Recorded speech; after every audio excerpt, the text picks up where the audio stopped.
Hello everyone, it's Jamal Thomas. Welcome to the Progressive Soapbox. So let's have a 420.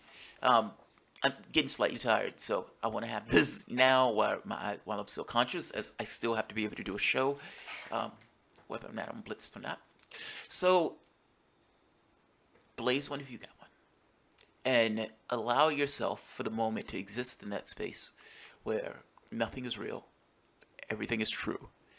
Nothing is true and everything is real, vice versa. Just ambiguity. This thing of not knowing, not being certain of what's real, what's true. And I mean, existing in that space. It's uncomfortable. It's not necessarily the easiest thing to do, to just kind of go into this thing of, I actually don't know X or Y. But it's the most honest place that you can be, particularly when you're dealing with stuff like this, like the UFO stuff. This video, it's going to be somewhat of a distillation of new information that's going to be coming out in 2018, what they already know up to this point, and more information on the pilot who's flying that plane. Meaning the video that people see, that people keep saying like, oh dude, that's just a video. I mean, it's not that important. I'm going to have the physicist who's working on the campaign, or not the campaign, who's working with Tom DeLonge, Hal Puthoff. Hal Puthoff is just fucking amazing in and of himself. Explain why that video is so fucking epic. And beyond that video being really fucking epic, because they have radar coverage and everything else associated with it, where the thing is one-sided and in a split second it's somewhere else on the radar, like, oh my god, how the fuck did it do that? But beyond the picture, beyond the awesomeness of that particular thing, the pilot who's out there, meaning the person who was actually in the jet that was going out to meet that particular plane, or that particular craft that the pilot was flying against. Now, for those who don't know, just to do a quick run-through, because the story gets a little all over the place-ish. Rockstar Tom DeLonge, from the singer of Blink-182, had a UFO fetish. And being somewhat of a rock star, and having a certain amount of popularity, he ingratiated himself to all of these people who had anything to do, or potentially, with UFOs. Meaning, one contact after the next leads him to one military official after the next, to John Podesta, to people who are in government. People thought Tom DeLonge was full of it. They thought it was full of it. Come to find out, after WikiLeaks released all that information, you found out that Tom DeLonge was actually dealing with these people for real. Meaning the emails had Tom DeLonge on it, sitting right beside John Podesta, sitting right beside Edgar Mitchell. He actually had the contacts that he said he had. Tom DeLonge comes out and says, we're going to be releasing a certain amount of information. It took a few years, but Tom DeLonge actually got that information released. And on the front page of the New York Times, they're showing that the United States, the Pentagon, was working on a black budget project to track unidentified aerial phenomena, UFOs. We don't know what those aircraft are. We want to know what those aircraft are. And not just know what they are.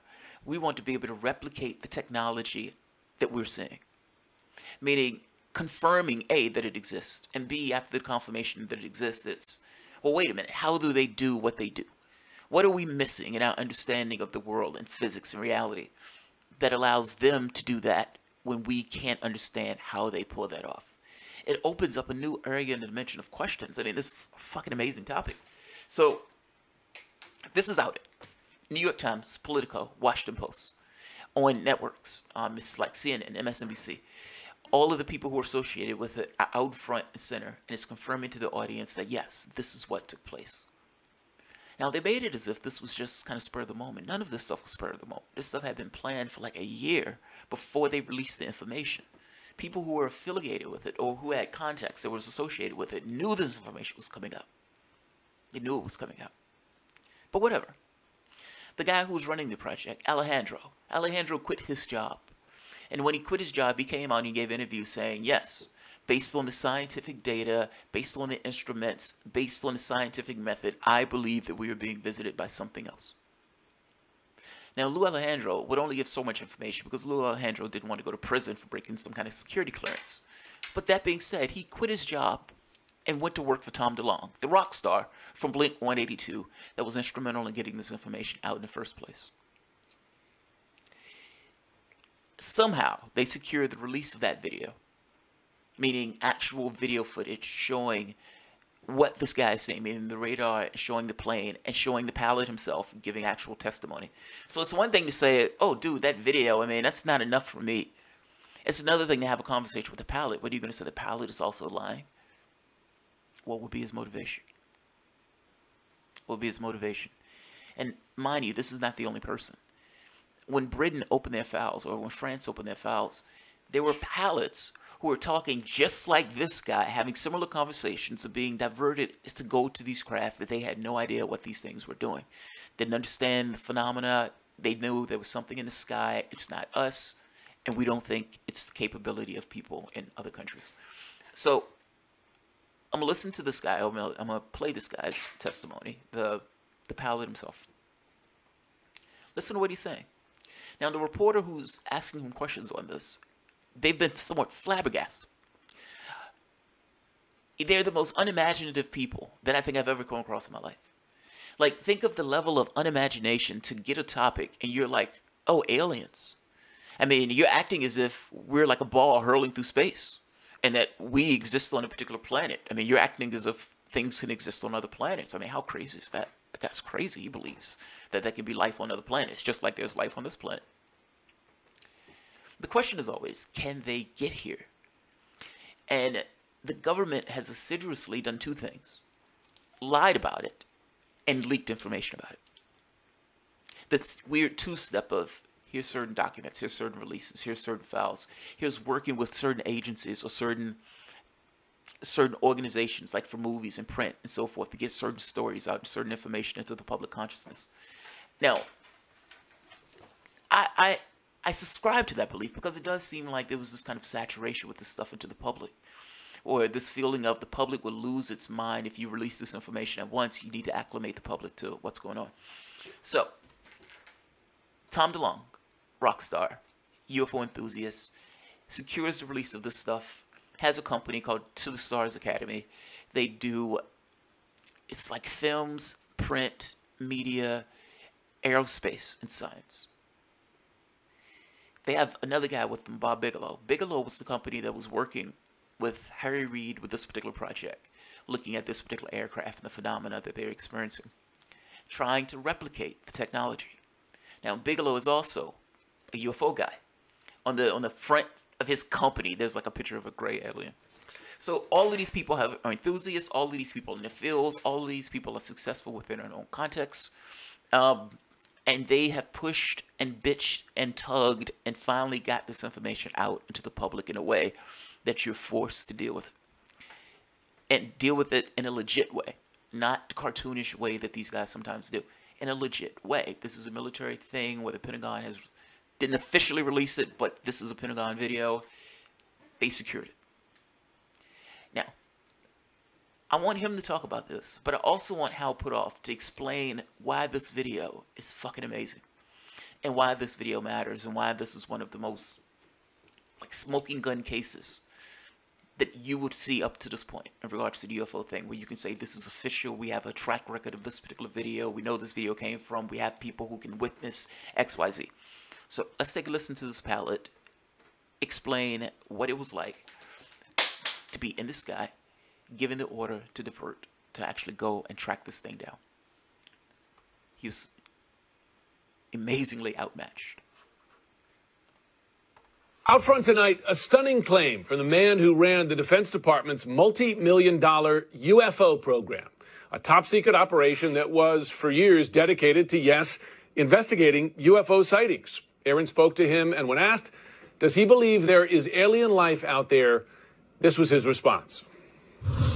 My personal belief is that there is very compelling evidence that we may not be alone.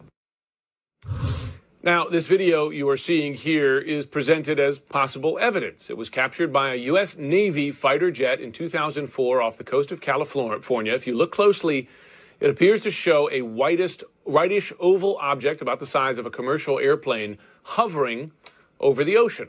What is it exactly? Out front now, the man who witnessed this object. He's a retired U.S. Navy pilot, Commander David Fravor. Thanks very much for joining us tonight. Thanks, Jim. Thanks for having me. Commander, you were in the cockpit there. Explain to us exactly. Wait a minute, they're trying to pull a fast one.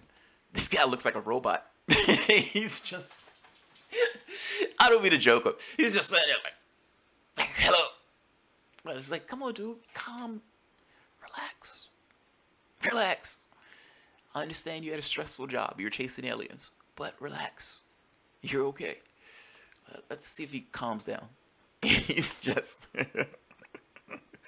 have a chip in that man's head. This is so wrong. What you saw. Yeah, when there was two of us, two airplanes, four people. We had F-18Fs. We had got vectored out to the west after they terminated a training exercise to investigate an object. By the way, notice the glow on this. This is heat coming off of the object. The object is radiating something. It's producing some kind of field or something that's being radiated that's showing up as this kind of hue or glow around the object itself. Let him keep going. When we arrived, the cruiser with the Aegis system told us it was merge plot, which means they couldn't break us out from the blip.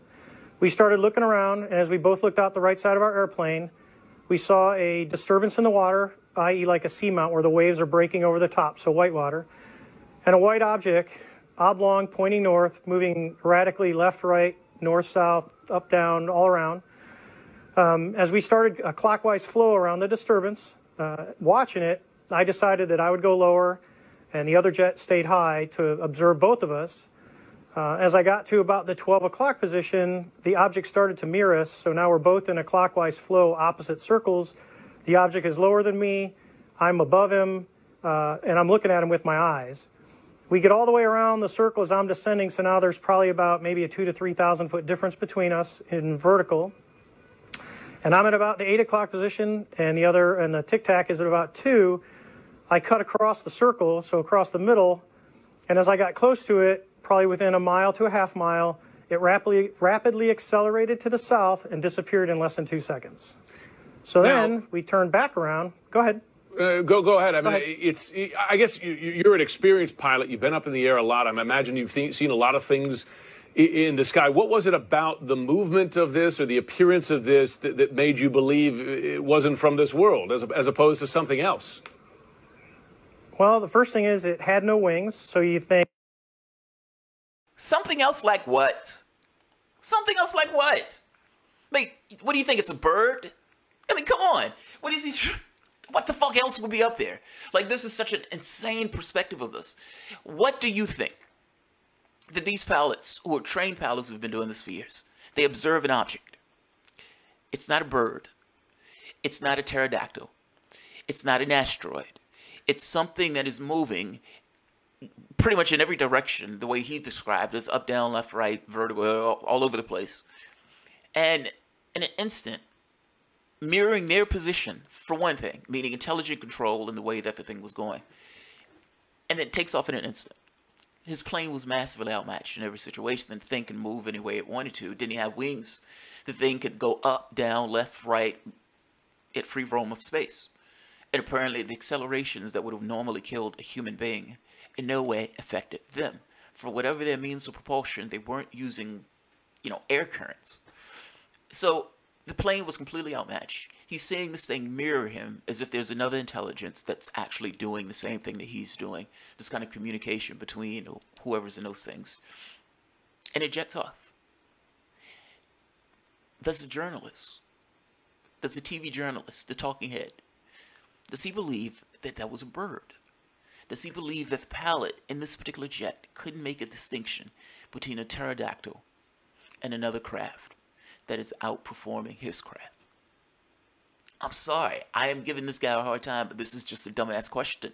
I mean, do you really think it was, I asked this guy, what else is up there? Give me another suggestion on what it could be. And I think you would quickly come to some suggestion. Either it's us or it's an animal. And we are animals, but I'm saying it's us or some other animal. I don't know what animal is doing those type of maneuvers. I don't know what other animal has the ability to go that fast. I don't know what other country has aircraft or military tech to be that degree. Like, this is something that's beyond us. Now, I'm not saying that the military doesn't have some black budget project where they've been experimenting with, anti-gravity or some kind of magnetic flight pattern or whatever. Some kind of fantastic shit that they've been experimenting with. I don't doubt that. At the end of the day, though, regardless, there is some other intelligence, be it black ops in some way, or something else. And that thing is mirroring and speeding off in ways that we cannot comprehend. And I understand what I'm saying because I'm trying to put the gravity on that. Cannot comprehend. The speed that the thing went would have killed any normal person. Let's keep going. I mean, it's so far beyond anything that we're doing. They're not even using air currents in the way that they're flying. We use a trick of technology in order for our planes to go. What if you're not using air? What if you don't care about the air currents? I mean, you don't need to create a plane that has a wingspan and all this other stuff.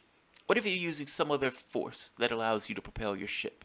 Either, in the speeds that they're going. Maybe it's not really speed that they're going. Maybe they're jumping, like phasing in some way. Like popping from one spot to the next. Maybe through some other intermediary. The reason why the ships may go that way is probably... there's all sorts of reasons why the ship can go that way. I'm just saying, the technology that they're using in that ship far outsurpasses anything that we have currently. At least anything that's known. This Navy pilot is giving that testimony. Either this guy, this TV journalist, the talking head, if he believes that this guy is completely incompetent, and he doesn't necessarily, can't make a distinction between what he believes is us versus something else that's not us, meaning of this world. And again, I ask the question, if it's not another craft, what the fuck does the journalist think it is? Give me a suggestion. Otherwise, this sounds like a ridiculous question. I'm putting too much emphasis on this. I don't like the spin that he's putting on that question, if that makes sense. Or they call it the English. Like if you're playing pool, it's like you're putting English on the ball. It feels like he's putting a bit of English on the way that he's doing that question. I don't particularly like it. I think that's what's annoying me about it. He's like incredulous. Like, are you sure there was... What the fuck else do you think it is? It's not a satellite. It's not a satellite. But what else do you think is up there? I don't know all of the things that this guy believes are in our skies. So let's keep going. This is almost finished. Think, okay, it's a helicopter. Well, there's no rotor wash in the water. There's no rotors. And when helicopters move side to side, they kind of slow and then they pick up speed going the other way. This was extremely abrupt, like a ping pong ball bouncing off a wall. It would hit and go the other way and change directions at will. And then the ability to hover over the water and then start a vertical climb from basically zero up towards about 12,000 feet and then accelerate in less than 2 seconds and disappear is something I had never seen in my life. Now listen, I'm sure you've spoken to people, you told the story to some people who react with skepticism, shake their heads a bit. Yes. What do you say to people who... What do you mean skepticism? What do you mean skepticism? What the fuck is the skeptic? I'm always blown away at skeptics. Like, there's some people who, they could see a UFO themselves and they would say, yeah, I'm hallucinating. It's like my worldview is so limited and so tiny. This is my little box. And I have no way, any capacity whatsoever to understand the things outside of my little tiny little, my intellectual box. We're a ball floating through fucking space. Yes, it is very possible to believe that there are other beings out there that could surpass us in technology. I don't understand why we have this human-centric view of the universe, as if, we're the only one. Every degree that we've had, meaning change in our perception of us versus the world, meaning Earth is, everything revolves around Earth. Then, oh, we revolve around the sun. Then, oh, that's part of another larger galaxy. It's the diminishing of the human being as we learn more about our natural world. This will be no different. Of course, if you had other races that function in other ways, there's going to be some percentage somewhere in this vastness of the universe that masters certain abilities. And those abilities will look like magic to us just from the degree of technological difference. Now, in this case, this is not magic. This is technology. You have a ship. That ship is just doing fantastic fucking things. And it's using some propulsion system that we don't particularly understand and don't know. But how can you be skeptical? How? Like this guy is telling you, I myself was in that jet observing this particular object as this object did magnificent fucking things. And there was another pilot who was in that jet as this object did magnificent fucking things. And the radar tech observed this object as it did magnificent fucking things. Where's the skepticism? And I gotta be honest, if at that point you're still skeptical, then you just don't want to believe. Like that goes to this level of you just are so against a particular point of view that the evidence itself, there's no weight of evidence that could ever sway somebody's opinion. This is somebody, first-person contact, coming from the United States military saying, yes, that was me in that jet observing that particular thing with my own eyes, and the thing did fantastic things. I'm annoyed by this guy's questions. I'm sorry, I don't like this guy. And I understand that for how many other years this topic had been looked at with a certain amount of ridicule. And so there's that English that's associated with it. But fuck the ridicule. I mean, these people have been screaming that this stuff was real and existed for 50, 60, 70 years. And yeah, there was somewhat of a campaign to ridicule those people as they were saying that this stuff existed and this stuff was going on. This guy asking questions like, well, what about the skeptics? I mean, what are the skeptics going to say? This is not Bob told Tom that John, talked to Sue. This is I, myself, with video footage to show what I, myself, was doing and I, myself, was interacting with a paper trail going back to the U.S. Pentagon saying that this video is legitimate and this video is real. Where's the skeptics? Explain to me your skepticism. Explain. Now, you could say that this is an American jet. You could say that this is some other technology from somewhere. Fair enough. But at the very least, let's acknowledge that there was something up there doing magnificent fucking things that did not belong to us and that pilot saw. So, if you're looking for confirmation, you've just had confirmation. Let him finish this. Who doubt the account? Well, I think it's easy to doubt what we can't explain, but when you actually see things, and this is not the first account of someone seeing a UFO, but in this situation, you're talking about 4 people, all eyeballs on, ranging in experience from relatively new in a fleet squadron, which is VFA 41, to myself, who had over 16 years of flying and well over 3,500 hours nonstop. So I would argue that it wasn't a weather balloon, it wasn't a flare, it was an actual object that we looked at for somewhere around 5 minutes before it rapidly accelerated. Now, the Defense Department analyzed this video. Did they take it seriously? Did they come to any conclusion? Well, you can't really discern what it is until there's a couple of shots. When it gets close, there's a couple of objects coming out of the bottom. But you can estimate on how fast it leaves the side of that screen on the width, and you'd have to ask exactly based on the field of view what they would estimate that is. But when it leaves the screen on the video, it's moving pretty fast. Commander Fravor, and that's from a standstill.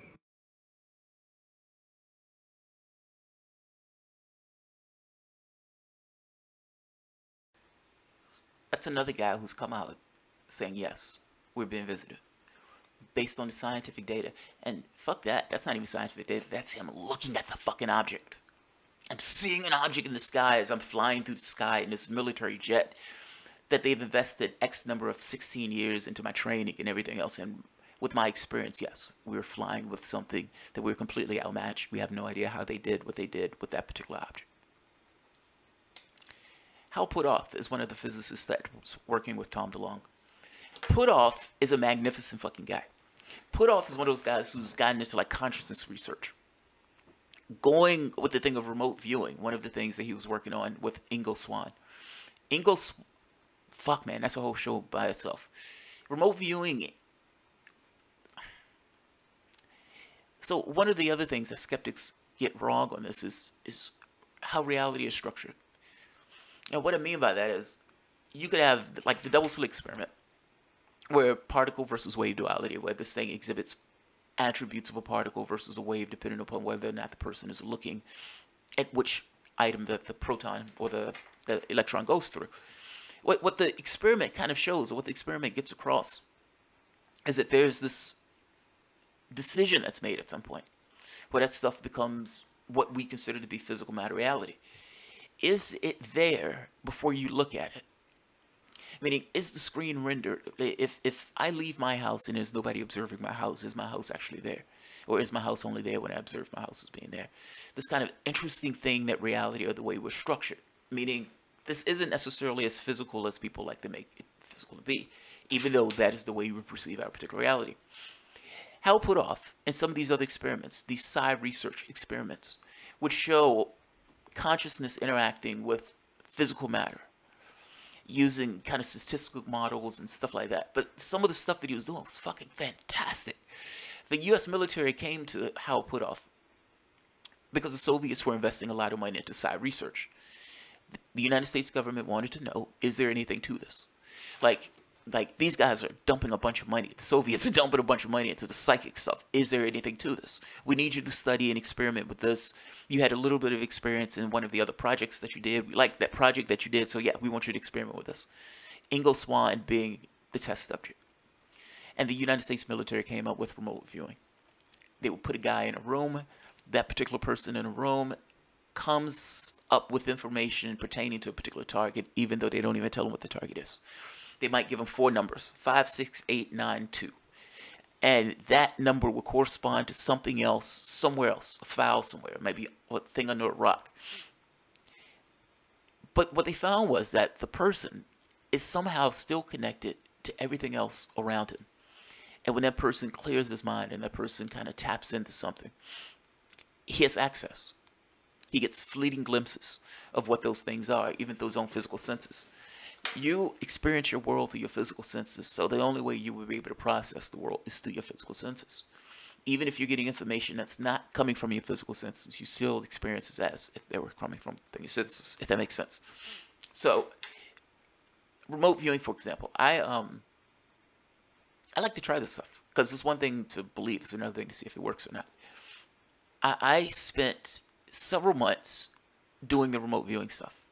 I honestly just wanted to see, does this shit work? Are they bullshitting? Are they fucking around? I mean, they were doing this stuff for 30, 40 years that they had that program going. It works. In fact, I'm going to show one of mine. So, one of the RV sessions that I did a while back, there's this thing called Code Monkey that will give you numbers. And after you do the particular thing, you do your session, and after your session, you can see what it was. You know, so it's like 5, 6, 8, 9, 2, you do your session, and then you go to Code Monkey, you hit the button, and it shows a picture of something. It may be, you know, Niagara Falls. It may be satellite. It may be whatever. But you don't know what it is in advance. You only know what it is after the fact. That's the important part. You get a number. The only thing you have is that number. And you come up with information. Now, this takes a bit of meditation and all this other stuff. But ultimately, once you get yourself in this kind of Zen state, and you start getting sensations. In my case, this was my target.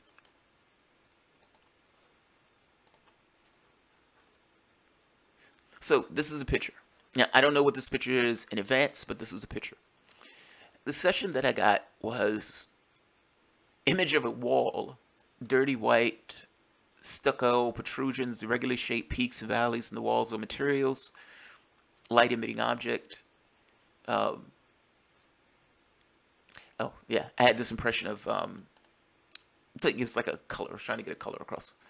Hum or sounds like a machine. Let's see. Now, the wild part about this is, yeah, it is uneven. It is valleys. It is this kind of stucco material. I couldn't say this is Niagara Falls. What I can do is describe what that thing actually is, what it sounds like. And those are the way you're processing the experiences. Yeah. This one was actually pretty decent. But I didn't get the impression of like a waterfall or falling water or anything like that. The thing for me was, for one, I didn't do multiple sessions. Like, you're supposed to do like multiple sessions throughout the course of a day. And because I am impatient, I gotta cut corners. But that being said, I wasn't necessarily trying to be a remote viewer. My goal in this was to see if it worked. And yeah, that's pretty damn accurate. That's pretty damn close for somebody who's only been doing it for several months. So yes, there are people out there who can do this in an amazing way, who was trained by the United States government to do it, and who to this day still do sessions. Now, Hal Puthoff is one of the guys who was helping Ingalls Swan come up with the scientific, like the protocols for the remote viewing thing. I'm going to let him talk about what the military pilot just said. He gives a little bit more information as to why this case is fucking awesome. Now, I would argue the case is fucking awesome just from the standpoint of even just what the pilot said. If you had nothing else, you had a Navy pilot saying, yeah, I was in a dogfight. It wasn't a dogfight, but I was up there, I was looking the alien in his eyes, or whoever was in that craft in their eyes, and I was flying it, we observed the object for 5 minutes. That by itself is a bombshell. In this case, you have the video, and you have multiple people who witness this particular thing. Meaning, if it's a cover-up, you have a lot of people who are lying, all at the exact same time, for unknown reasons. This is Hal Puthoff. This is Coast to Coast. One of my subscribers sent this. Good looking out. Appreciate it. Sent it in an email. This is with George Knapp. Hal Puthoff right here is going to talk about what's upcoming in regards to the information that's being released by Tom DeLonge. In addition to talking about this particular case, the Nimitz case, the case that I just showed with these pilots flying with the object. That case is not contested. Meaning, some people have raised issues with the first or with one of the other videos, but this video is uncontested. What the guy's saying is accurate. What the guy's saying is true. This is literal confirmation of a pilot engaging something that is not of this planet. When they say something, or at the very least, it's not within our know-how. Let me say it that way. Not within our knowledge base. Not within the common knowledge space. Let's say it that way. Because there is a chance that there's some black budget project somewhere that has some kind of craft that's doing amazing fucking things. That's fair enough. That is possible. That is possible. I gotta be honest. I'm biased towards the alien one though. So let's listen to Hal Puthoff. You're welcome. Happy to be here. All right. And coming up next, Dr. Hal Puthoff from the Institute of Advanced Studies. We're going to drill down a little bit into the USS Nimitz video that so many people have seen and other aspects of the Pentagon UFO study. Much more to come here on Coast to Coast AM. You know, back in October, the world was sort of stunned to see these two UFO videos recorded by the Pentagon, or it came out of the Pentagon. Whether it's an official release or not is somewhat in question. It certainly is official video in that it was recorded by the U.S. military. One of those UFO videos, the so-called Tic Tac UFO, was recorded by warplanes attached to the USS Nimitz group off the coast of Southern California. The other UFO video, the so-called gimbal video, is of unknown origin. I think a lot of people have assumed it had something to do with the USS Nimitz and was recorded by the same outfit. It was not. In this hour, we're going to get down to the bottom line on those two videos with someone who has analyzed them, who has seen them in and out, and who knows what they mean and what they don't mean. His name is Dr. Hal Puthoff, the director of the Institute for Advanced Studies in Austin. His research interests range from theoretical studies of gravitation, cosmology, energy research. He was with Stanford Research International, has worked for the National Security Agency as a consultant to CIA and studying remote viewing, works with NASA and its Breakthrough Propulsion Physics Initiative. As I mentioned in the first hour, he was also involved with the National Institute for Discovery Science and with BASS, and was a consultant to the ATIP Pentagon UFO study. He is now with the To the Stars Academy that was founded by Tom DeLonge, and Dr. Puthoff joins us in just a moment. Stick around. Well, I've been waiting for this for a long time. Dr. Hal Puthoff, welcome to Coast. George, it's a pleasure to be here. You know, I read off just a little synopsis of your background. You have such solid scientific credentials. You're considered a brilliant guy by colleagues all over the world. You published all these papers. I think you've been nominated for a Nobel Prize at least twice, and yet you sort of risk it all in the pursuit of what some would call fringe topics, crazy subjects. Give me some kind of an idea about how you got to this point that you would be associated with folks chasing UFOs. Well, it certainly was kind of a squirrely path to get from there to here. But anyway, as part of my work at Stanford, I worked on lasers and quantum electronics and so on, even co-authored a textbook that was published in English, Russian, French, and Chinese. So here I'd launched my really terrific career in lasers and quantum electronics, but it turned out that as part of my graduate school, I had a stint as a naval intelligence officer with the National Security Agency, and so it turns out that plays a key role later. And so eventually, when I left Stanford University and went to SRI International to do laser research and so on, it turned out that just on a lark, I ended up doing a little ESP or PK experiment with Ingo Swann, who's a very talented kind of guy. And I distributed that around, and pretty soon the CIA landed on my doorstep. And it turned out that they were concerned that the Russians were putting millions of dollars for over a decade into the area of ESP research. No scientists in America even thought there was such a thing. And they looked into my background, so I had all these security clearances at NSA. I was at SRI that had lots of black programs anyway. And I was a hard scientist physicist, and that's what they thought they needed. Would I mind taking a look to see if there's anything to this stuff? And actually, the truth of the matter is they were hoping that I would basically find out it's all nonsense, so they didn't have to worry about it and they could close the books. Well, as your listeners would know, that eventually turned into a $20 million program, known popularly toward the end as Project Stargate. By the way, I would say look into that. The Stargate is somewhat an unfortunate name for that. But the remote viewing thing was fascinating.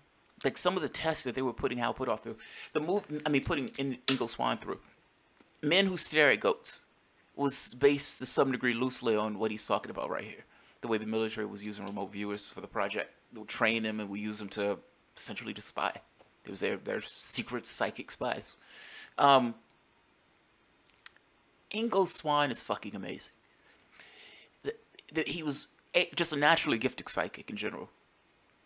But as they were creating these scientific protocols, they were coming up with these ways of testing him to figuring out what are the limits, what are the things you can do. Ingo Swann talks about this case where some shadowy figure named Axelrod, it's fucking amazing. I probably shouldn't do this in this video, but a shadowy figure named Axelrod. Axelrod gives Ingo Swann, puts something in his desk saying, look, when you get to the point of having like 80 or 90% accuracy, call me. Or put this in your desk. Like write a letter on your desk and put it in your desk and we'll find it and we'll get back to you. So Ingo Swann did this. Now, I forget how he exactly met Axelrod. We met Axelrod. Axelrod made some impression on him. Some shadowy government organization. Ingo Swann puts the thing in his desk and Axelrod meets him again. They're in a store. And Axelrod says, hey, you see that woman over there? And he says, yeah. He says, do you feel anything weird about that particular woman or about anybody in the store? And Ingo is slightly freaked out by one of the people because Axelrod knows who he's talking about. He's somewhat disturbed by the woman who's there. Now, Axelrod made the point to Ingo that she's not one of us. She's something fundamentally different. And this thing that Ingo was picking up on the fact that this particular person was something different. Axelrod takes Ingo Swann to some place where they duck down and he says, look, there's going to be a sighting here. And sure enough, Ingo says there was a sighting. And they were ducking down as the ship was there, and he was like, keep your mouth shut, be quiet, don't let anybody hear. All this type of stuff, this cloak and dagger stuff. One of the things that he remote viewing said there was an alien base on the moon. He said there were rings around Jupiter, which turned out to be true, by the way, the rings around Jupiter. Nobody knew that. And he was fucking amazing. Ingo was amazing. He died, I think it was a couple of years ago. But he wrote all of these books, some of the weirdest books. Like, not weird, I don't want to say they're weird. But writing books on consciousness and how we interpret the way reality is. Like through reality boxes. Like how your workable point of view of the world. The way you see the world is kind of your universe, your world itself. That universe is going to be somewhat different than the way I see the world, in which cases we're living in two different worlds. That's your reality box. he had multiple books, and some of those books were more difficult to read than others. But Ingo was awesome. Let's continue to look at Hal Puthoff. The information on Stanford Research Institute, Pear Labs is another one that's got into psi studies. Princeton, Pear Labs is in Princeton. Stanford Research Institute is, of course, in Stanford. Let's keep going. And by the way, people will say, well, where's the proof? Where's the proof? The evidence is there for the psi research stuff. They just don't look for the evidence. They have a preconceived view of the way the universe works. Well, this is physical matter reality. Everything is physical. I mean, clearly I can feel myself. That's just the way it is. And it's like, well, no, just because you perceive it a particular way doesn't necessarily mean it's that way. And fact is, we don't know enough about the world and the universe itself to say that consciousness doesn't play a role in it. And the psi research kind of gets across that, yeah, consciousness plays a role in this. The question becomes, what is that role? What is the extent of that role? What does that mean for us as human beings? What does it mean for us in the way that we interact with each other in the physical world? The research is interesting. I mean, it uses statistical models to come up with like predictability and how often something should come up. The remote viewing one was also interesting because that was something that they could train to multiple people. So you had like Pat Price, Joe McNaugle, I'm murdering his name. That guy's also really good. But yeah, you have a lot of them. And some of these guys actually still do the remote viewing. So let's keep going. And so it was in that process of doing those experiments that I began to realize there's a lot more to our scientific or worldview than we usually give it credit for.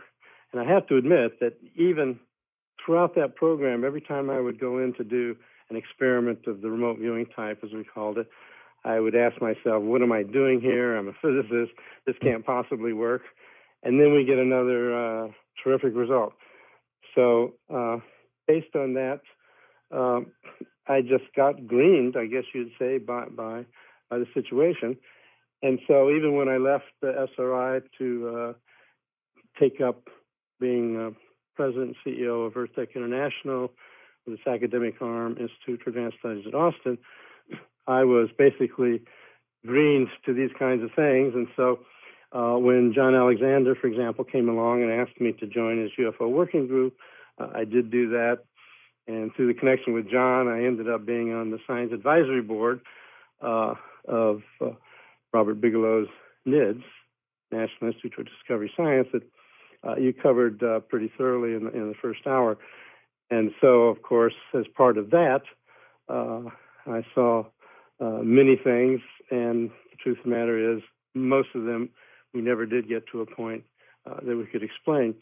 And so it was along this period that, as it turns out, people at DIA, as analysts at DIA, decided that they wanted to investigate the kind of stuff that was happening on the ranch, but primarily, really, the UFO aspect.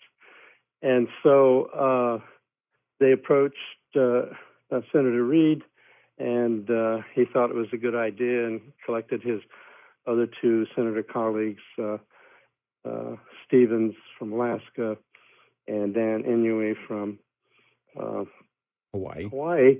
And they're all part of the special access program, black money kinds of research. And so I was asked, because I was already known to Bob Bigelow, if I would help respond to the request. Now, a lot of people say, okay, well, this is just some kind of sweetheart deal between Reid and Bigelow, both being from Nevada and so on. Truth of the matter is, there was a broad area announcement out of DIA. Any aerospace corporation could apply for the bid, for the grant, but it turned out that Bigelow got it. And so that's how I suddenly ended up being immersed in what we now call the ATIP program. Advanced. $22 million over the period of time. Some people say it went from 2007 to 2012. Some say it's 2008 to 2011. Still, in Pentagon terms, it's not a lot of money, is it? It's not a lot of money. And usually programs that do require a lot of money are programs that have a lot of build-out of of equipment or a lot of personnel and so on. But basically, this was an analytical group to evaluate data, to collect data and evaluate it. So it was primarily personnel costs that went into it, although it's also true that Bigelow was asked to put some special buildings together with high security to begin to store materials that would be coming along as part of the program. So, but it's not a lot of money, I have to admit. You have so you worked for the NSA for a while. You were a consultant to CIA. You're with Bob Bigelow and NIDS, and they always, whenever I read Bob Bigelow's name in some UFO publication, they attach the word shadowy to it, the shadowy Bob Bigelow. Then you write an RFP that goes to the DIA, and then back in October, you're standing on a stage with Tom DeLonge and other principals of To the Stars. Tom, of course, has taken a lot of heat and lumps. And I'm just wondering, that makes you part of the cabal, doesn't it? It does sound like I'm part of the cabal, doesn't it? And certainly I can actually understand how it is that your average onlooker out there in the UFO field would come to that conclusion, because after all, they see suddenly this collaboration emerging for a new startup, the To the Stars Academy of Arts and Science. It involves Lou Elizondo, who just left as being the program director of the ATIP program in the Pentagon. And then you've got Chris Mellon, former Deputy Assistant Secretary of Defense for Intelligence, Jim Semivan, who's a high-level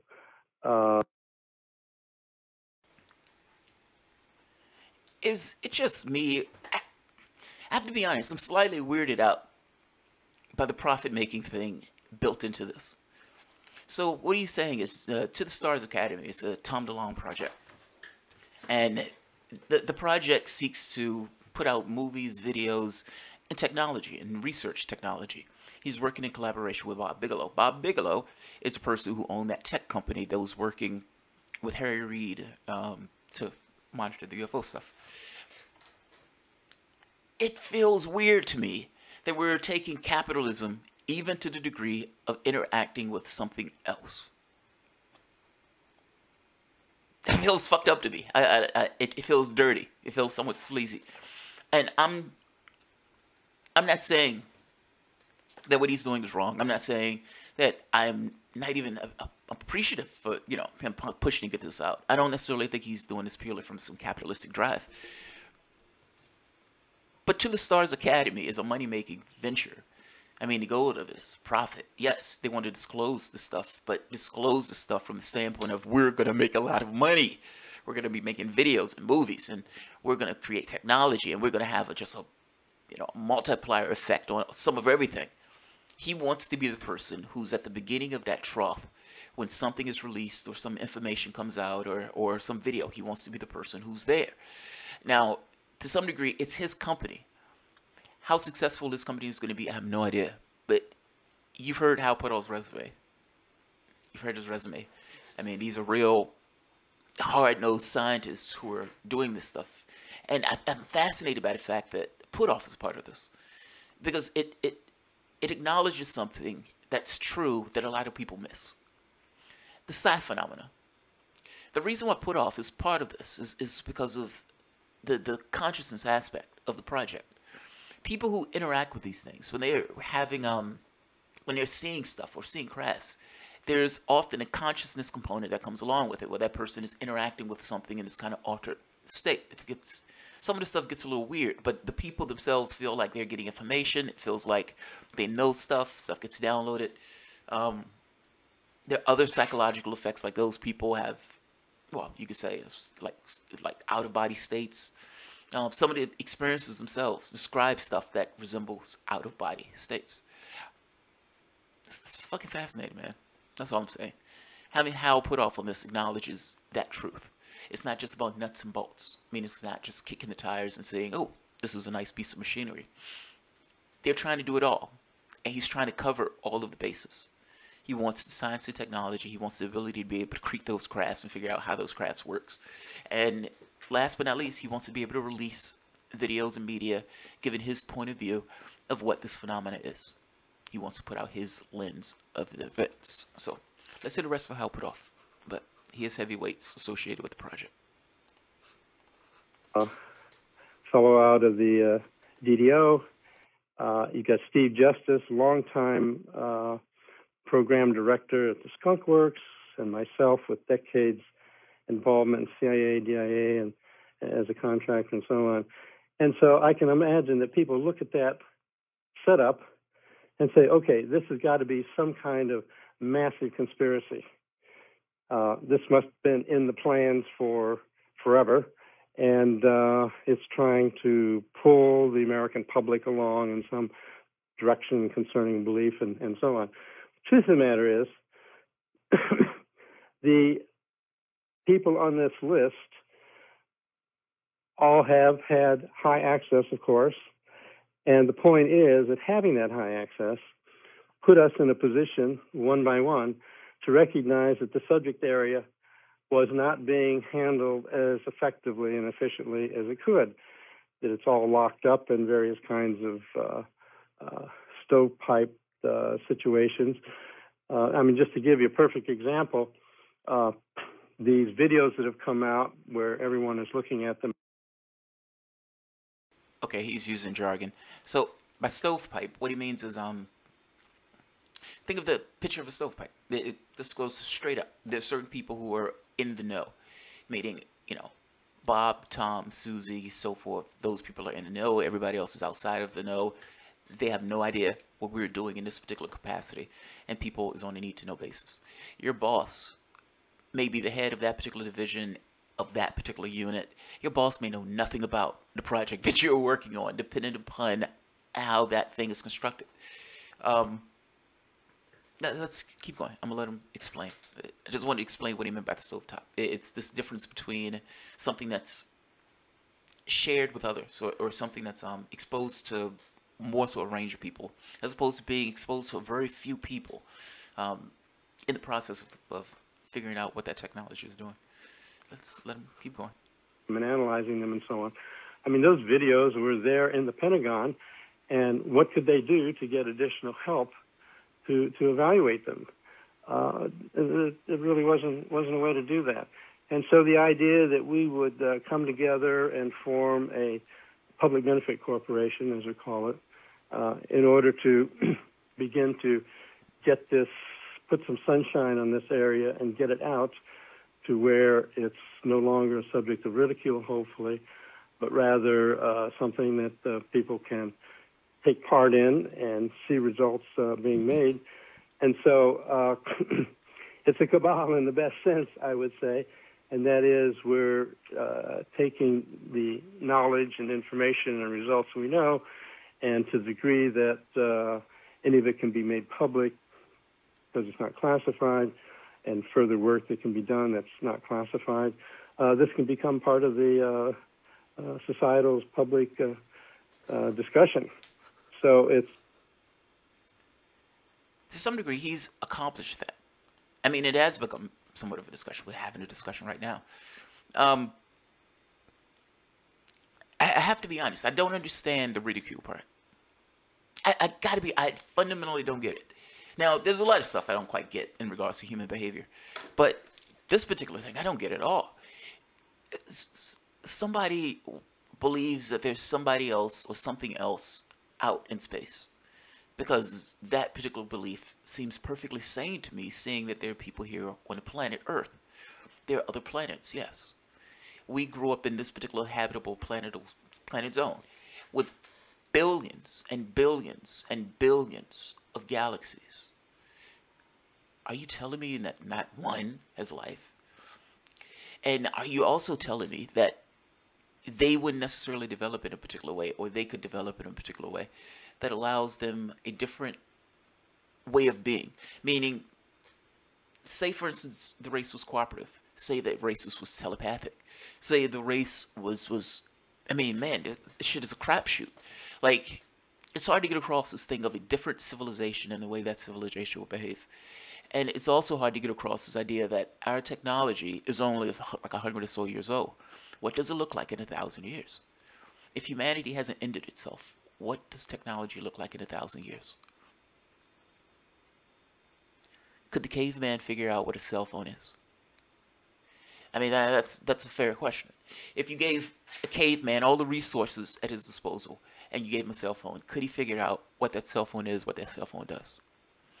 If he had some level of communication where he would yell to the other cavemen in some way, would he be able to know that there's cell phone signals flying over his head and all around him that he's completely unaware of and invisible to him?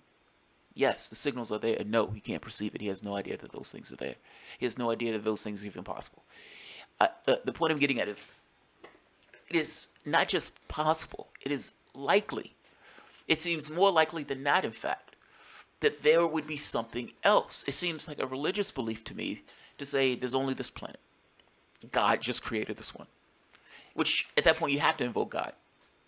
Why would there only be one? It just makes no sense otherwise, unless there's, God has this crystal and he just loves Earth and he just keeps Earth as his own thing. And he says, fuck everybody else and I'm just dealing with Earth. That's a religious belief. So the ridicule part always was strange to me. It was always bizarre to me. It seems like the ridicule part it's like the opposite. I mean, it looked like it would be more ridiculous to say that we're the only thing. I mean, you have to invoke some level of God or something like that to get to that point. Otherwise, you're going to say everybody else in this entire galaxy, in this entire universe, has gone extinct except for us. We're the light of consciousness in the entirety of the universe. That's a ridiculous perspective. I'm sorry. I don't get the ridicule.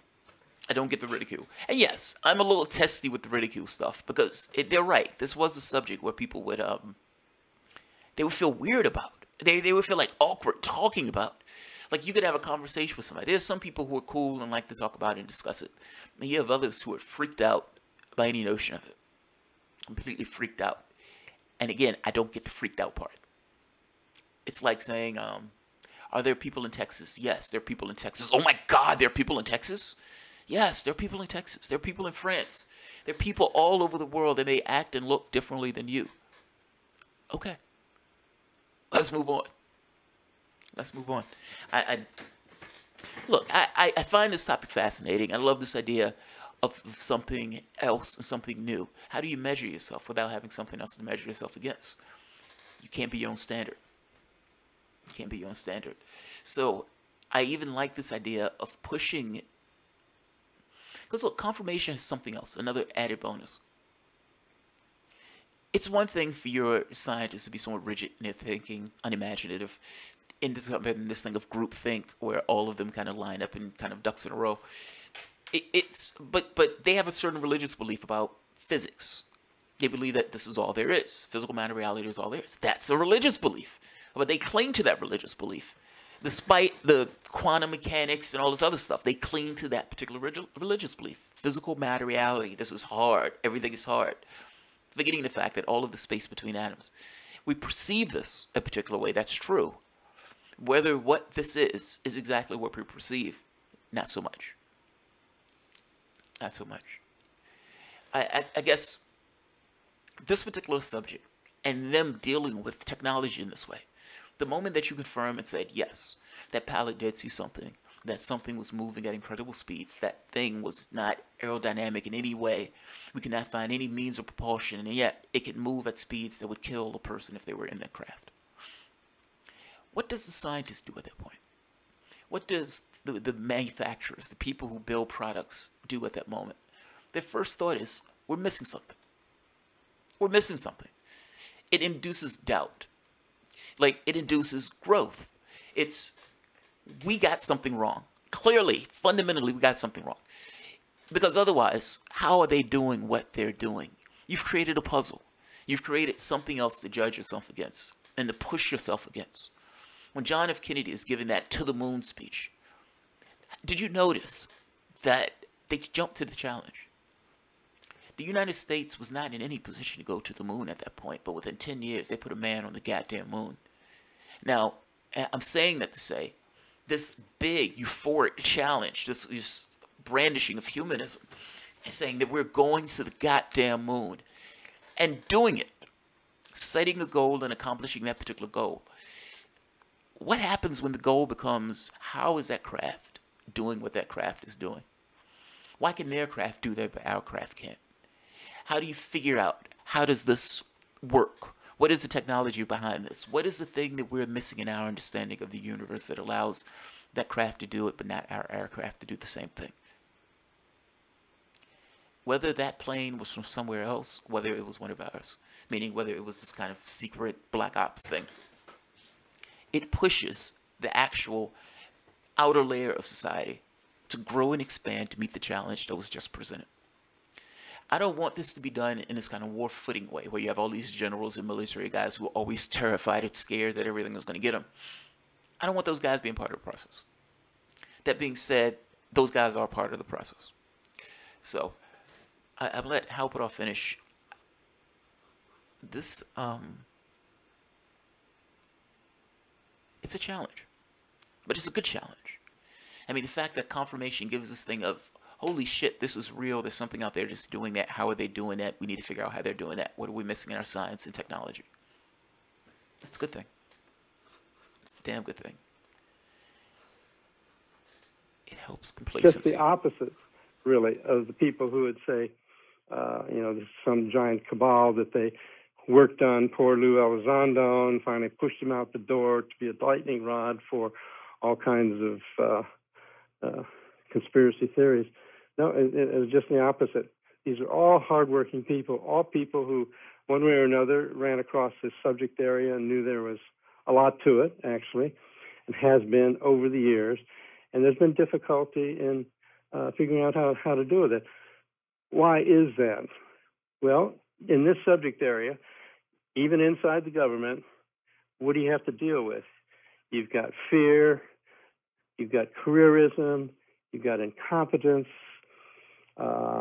you've even got fundamental religious views saying this is not an area that American taxpayer money should be spent on. That set of comments came from Colm Kelleher, who was Bob Bigelow's basically deputy manager for the ATIP program.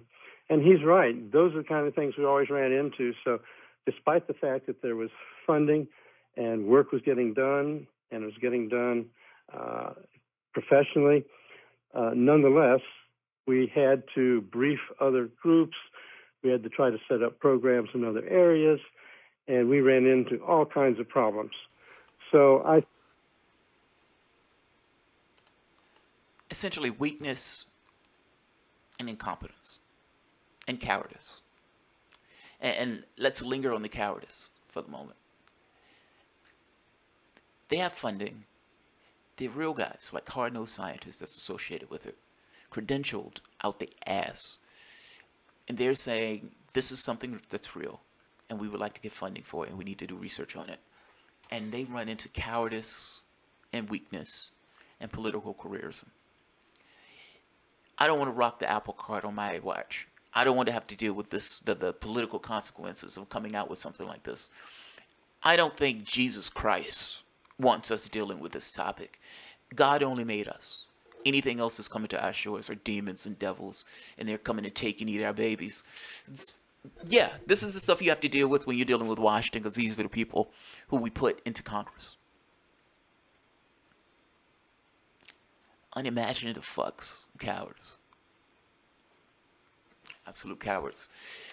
The biggest story in the history of stories for planet Earth, for us. And you're running into incompetence and cowardice. That being said, they pursued, they pushed, they got it out anyway. Let's keep going.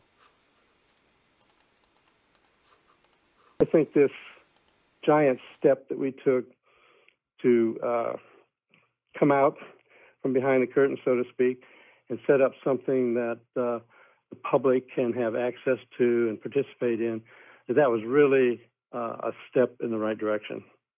You know, I don't have a security clearance, so I'm just basing this on what I've picked up over the years. But my sense of it is military would have these encounters with unknown aerial objects from some place else that could perform these incredible maneuvers. A report is made, it goes somewhere, it gets stuck in a drawer, that there's no central body that analyzes this stuff. It does no one any good to make too much of a big fuss over it. So, for example, like with the USS Nimitz incident, that happened in 2004. Those videos were recorded, they went somewhere, and no one did anything with it until Bass and ATIP, and you guys came along. That's exactly the case. And one of the nice things that we've arranged to do on the To the Stars website, we have a link to something called COI, Community of Interest. And tapping on that link, you can get to the videos as you've already seen them in, say, the New York Times or whatever. But in addition, we have all the documentation. It was arranged in advance before those videos left the Pentagon that they went through massive review, typical of releasing previously classified information, and all the chain of custody taking place as the videos were transferred out. All that information is there, so it's possible to get a complete rundown. So rather than just being a video that, what the heck, it might have just shown up on the internet someplace. In this case, you have a complete chain of custody and a lot of detail, describing. So that's important. That's damn important. I love that. There's a chain of custody. Meaning, yes, this was a Pentagon video. Yes, this video went set in a drawer somewhere. Yes, this video was cataloged like other stuff that's being cataloged. And there is a complete chain of custody from when the video was made and how they got their hands on that video. Bring me your skeptics. Where are your skeptics? Like, if you're being honest, and you're taking this stuff, everything is ambiguous, etc., etc. At worst, you have to acknowledge that the pilot is not insane and that pilot was not on LSD. The pilot knew what he saw. In addition to that pilot knowing what he saw, the radio operator was not insane. It was not on LSD. The other pilot was not insane. It was not on LSD. None of these guys was on heroin. None of these guys was on coke. None of these guys were hallucinating on shrooms. They were doing their jobs. They videotaped something. There's a chain of custody for the videotape itself, meaning this video is exactly what we said this video is. Where are your skeptics? Where are your skeptics? Now, you may say, look, dude, that's a U.S. plane. That's some other plane from some other foreign power, or that's one of ours, just in a black budget project. The United States is technology that may be several years beyond, what the public sees, like a B-2 bomber at the point, and people were like, holy shit, what the fuck is that? So what does it look like now? Is it like 30 years ahead? What does that technology look like if you found the ability to gravitational propulsion in some way? Well, it may look like that UFO. So, yeah, fair enough. That could be one of ours. But it also may not be.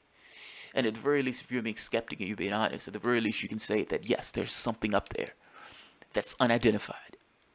That is a flying fucking object. Bring me your skeptics. Let's keep going. Even the Raytheon FLIR systems, forward-looking infrared radar systems, used to gather the data. And so I think that's a step in the right direction. So is this an official release? I mean, someone had to green light that. Yes, it could be released. That's right. I mean, it was released out of the element that Luis Elizondo was in charge of, and he was the authority there for how to deal with that information. And, of course, as part of the long-ranging ATIP program, he archived all this material and so on. But there it was. I mean, there was some analysis going on in-house. I mean, in addition to the DOD and the Pentagon, we had Navy and CIA people were involved in analyses. But nonetheless, not as much as what really needs to be done. And so that was the idea in setting up this startup To the Stars Academy of Arts and Science, to set up a situation and assuming we can get the funding to be able to carry out these kind of analyses in great detail. Let's talk about, we'll go to a break in about 3 minutes. I think that might be enough time to talk about the Tic Tac video, the USS Nimitz video. What can you tell us about that? We've seen amateur experts online saying it's a bug on a windshield, or it's a lens flare, or it's the sound of a vacuum cleaner or a lawnmower. What can you Right now, they're talking about the video that the pilot was in earlier. The original video that the original video, just crossed my mouth to try. The original video of the pilot, that was essentially making the point of, yes, that was me, that was in an airplane flying. And the footage itself is what they're now talking about. They call it the Nimitz video. Let's keep going. Can you tell us about why you were impressed by that video? Well, primarily because it isn't just the video. I mean, that's what most people have had access to and are attempting to analyze and come up with alternatives like, well, it's just a jet in the distance, because that also makes infrared spots that can be detected and so on. But the full data on the Nimitz involves radar tracking this object coming in from 60,000 feet, dropping down to 50 feet in a matter of seconds. There are the radar records of that. And then you've got the pilots. Dave Fravor has given interviews on this. You can find it all over the internet and also on the To the Stars Academy website, where he actually got into what you might almost call a dogfight with it. And that is, he circled around it and it circled around him. And they got very close. I mean, this is nose to nose. And so in that situation, you could tell exactly the size of it, about 46 feet across. And so he could see the accelerations that it could accomplish. I mean, in that very incident, for example, although they were supposed to be doing an exercise at some point, they had been rerouted to check this thing out. And then after the thing took off, the radar operator said, well, this thing, whatever it is, has gone to the place where you're supposed to have your training thing. Well, I mean, it was miles and miles away, and it got there in a few seconds, and no sonic boom. I mean, so there's so much data well beyond just the videotapes, all integrated together, and that's what makes this kind of observation absolutely spectacular kind of thing. Well, there's also the gimbal video, which we're going to ask you to analyze. And then there are promises of other videos, and I want to know if you've seen those as well. We were talking with Dr. Hal Puthoff about the Tic Tac video, the gimbal video, UFO studies by Bass and the Pentagon, and much more to come here on Coast to Coast AM. Dr. Hal Puthoff from the Institute for Advanced Studies in Austin. We're talking about the Pentagon's UFO study conducted through the auspices of a private company, Bass, founded. By the way, just for a quick review, I know this video has gone ridiculously long. I wanted to play Hal Puthoff's thing, and I wish it was an in-person where you could actually see the guy. There's an interview with him that I've seen before with him and Greer, but they were talking about energy. They weren't talking about this. I wish you could see the guy giving him this speech, because I know having the blank screen is somewhat dry. That's why I keep interjecting. But what he's talking about is pretty straightforward for people who are skeptics. What's your bar of evidence? Like, if at a certain point your bar of evidence becomes just so insanely ridiculous.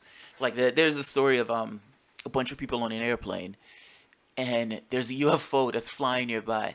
And the people are looking like, oh my God, there's a fucking UFO. That's amazing. And they get down, they land, and one of the guys who comes out is a psychologist, and he says, did you see a UFO? He says, no, I didn't look. I don't believe in UFOs. I don't look. I didn't believe in it. So what's the point of looking at it? Yeah, if your burden of proof is to such a degree where there's no way to hurdle the burden of proof. Like, it's like, I needed to land on the White House line. Then you just don't really care. You just don't necessarily want any kind of bar. But if it's the same burden of proof that you would give to, say, the regular thing that you interact with in life, you know, I'm sitting in the chair, that chair is pretty solid, fair enough. If there's a crime scene and somebody points out that this guy hit that other guy over the head, well, that's testimony. That's something that's held in court. When the exact same situation happens by military guys who are trained to do this particular thing that they're now doing, and they're recounting their information based on their 15, 16 years of training, And they're not telling you third person. This is, I saw this with my own eyes. I was there in that plane. These other people were there. What's your bar of proof? What's your bar of proof? If you at least acknowledge that this guy's not lying, that the radar operator is not lying, that the other pilot is not lying, that the people on that boat that was looking and following this object are not lying. If you at least agree with me on that, which I think is fair. I don't know what burden of proof would be on that case, but there was something up there. Now, the only question becomes, what was it that was up there? Which means, even if you're a skeptic, you're stuck with this thing of, okay, there's something up there. There's something that's unidentified, that's flying, that's an object, that this person is interacting with. You can make an argument and say, well, that plane was ours, that was something that we had, that was a technology that the pilot didn't know about, that the rest of the public doesn't know about. Fair enough. As long as we're acknowledging that something was up there doing some fantastic fucking things, that the thing was unidentified. Let's keep going. Yeah, so I'm making an argument on this point. And maybe I'm slightly testy. Maybe I have the short man deal on this one. Where people get a little bit more testy when they're defending something that they feel that they're pushed against. I don't feel pushed against this, if that makes sense. I don't understand other people's hesitation with dealing with it or interacting with it. So I don't necessarily feel pushed. I don't even understand how other people behave on this. So, but I do have this thing where I do understand from an intellectual level that people get weirded out with this topic. And I full well understand that they're going to hit people who are religious quacks, who are theocrats, who have this thing that God put Earth here for some particular reason, that these demons are coming to get us and they're trying to eat our babies and take our dogs and eat man or eat human. It's a cookbook. It's a cookbook. Let's let Hal Puthoff finish. I'm going into Twilight Zone stuff. Let's see. By Robert Bigelow. And if you've been listening, you know we're talking about the Tic Tac video. Big question is, how does this work? Did we figure out how these objects can make these kind of leaps and fly circles around our most advanced weapon systems and platforms? And what about that gimbal video that was also released by the Pentagon? And will we eventually see other videos that have been released? Much more to come here on Coast to Coast AM. Hal Puthoff, we all saw the Tic Tac video, the USS Nimitz battle group. How do we know it's not the Russians or the Chinese or us, some other classified program that not everyone has been told about? Well, we don't absolutely rule that out. The twofold nature of the threat, as far as the ATIP program goes, was specified very specifically. One is there a current threat from this phenomena?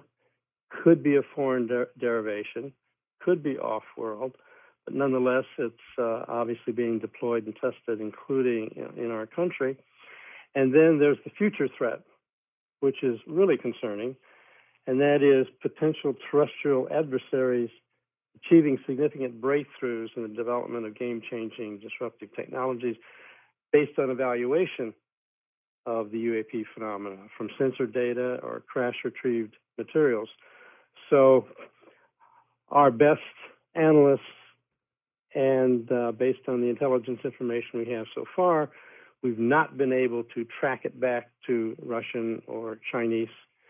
I mean, is there some other terrestrial society off the grid? I mean, everything is on the table because we're strictly only going to pay attention to what we can observe and what we can prove. And so basically, looking at the characteristics and matching them up against what we know of our special systems and other foreign adversary systems, it just doesn't seem to match anything that we know about. The disruptive technology thing is real. I gotta be honest. I hate the way this is going. I hate this conversation right now. Something else is coming to your shores. And the first conversation we're having is, we need to figure out if it's a threat, if we need to get this technology, if we need to get our hands on this technology, and if it's a foreign adversary, if there's been this kind of major leap with the disruptive technology that they now have this kind of game-changing power dynamic change, like the nuclear bomb, like the United States getting the nuclear bomb, and the United States can throw that around saying, hey, don't make me use our nukes. For what, 10 years, 15 years, the United States had nuclear supremacy in regards to being the only country with the bomb, meaning this country will go on forever unless it's somehow toppled from the inside out. Because worse come to worse, we're going to destroy the planet if we need to keep ourselves intact. At that point, any war is a nuclear war, at least about major powers. But you could imagine if another country provides this kind of leap in technology in that way. Think about how well, we don't have leaders like that anymore, but think about the space race. John F. Kennedy was going to the moon, even though he's making the speech and coding it in language like we're going there for humanitarian reasons, we're not going there for violence and conquest. We need to get to the moon because we need to make sure that we have a preeminence in space, that this is not something we're subordinate to. I mean, however he coded that, he coded it in a particular way. As Americans, we believe in freedom and justice. That's the first, propaganda angle. And because we believe in freedom and justice, it is important that we get the space first, because those Soviets don't believe in freedom and justice. So us going to space is essentially us going as peaceful human beings. I think this is Cold War language. I mean, it is what it is. But I'm saying he was coding it in these kind of humanitarian reasons. But nevertheless, it was still this challenge. It was this, shit, I lost my place. It was still this language, I guess I should say, the way he was talking about this stuff. Let me let Hal Puthoff finish. Now, that's not to say that we can't make progress in trying to figure out how this works. In fact, a large part of my own activity in this program was to go through the physics, as Eric described. I remember what I was saying. I hate the way this conversation is going. Like the John F. Kennedy speech, yes, it was coded in humanitarian terms, and yes, it was this kind of militaristic endeavor because of the United States. They didn't want the Soviet Union to have supremacy in space. The idea of they may put weapons in space, they can rain down those weapons on us. They would have this game-changing advantage. We can't allow this to take place. Meaning the U.S. was willing to marshal all of those resources to put a person in space for militaristic reasons. Regardless of the humanism was coded in, it was for militaristic reasons. If the United States believes that there's a threat in this capacity, what are they going to be willing to do? And not just what are they willing to do, how are they willing to spin that particular angle? Meaning, if they're not going to confirm, if they're not going to disclose, but we perceive that there's a threat. No, we're not going to disclose that threat to the public because that was disclosed. It's kind of outer worldly thing. We don't want to do that. That would be too disruptive. How would they get money to fund any kind of defense or any kind of program for something like that?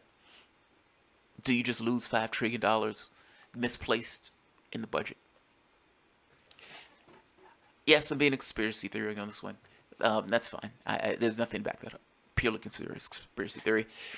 I'm just making a point that it is a little disheartening to be already plunged deep in military talk when this thing is just now coming to this idea of, hey, there's something else on our shores. Is it hostile? Is it going to kill us? Is it going to hurt us? Is it going to eat our babies? It's like, God, if it had the capacity to get here,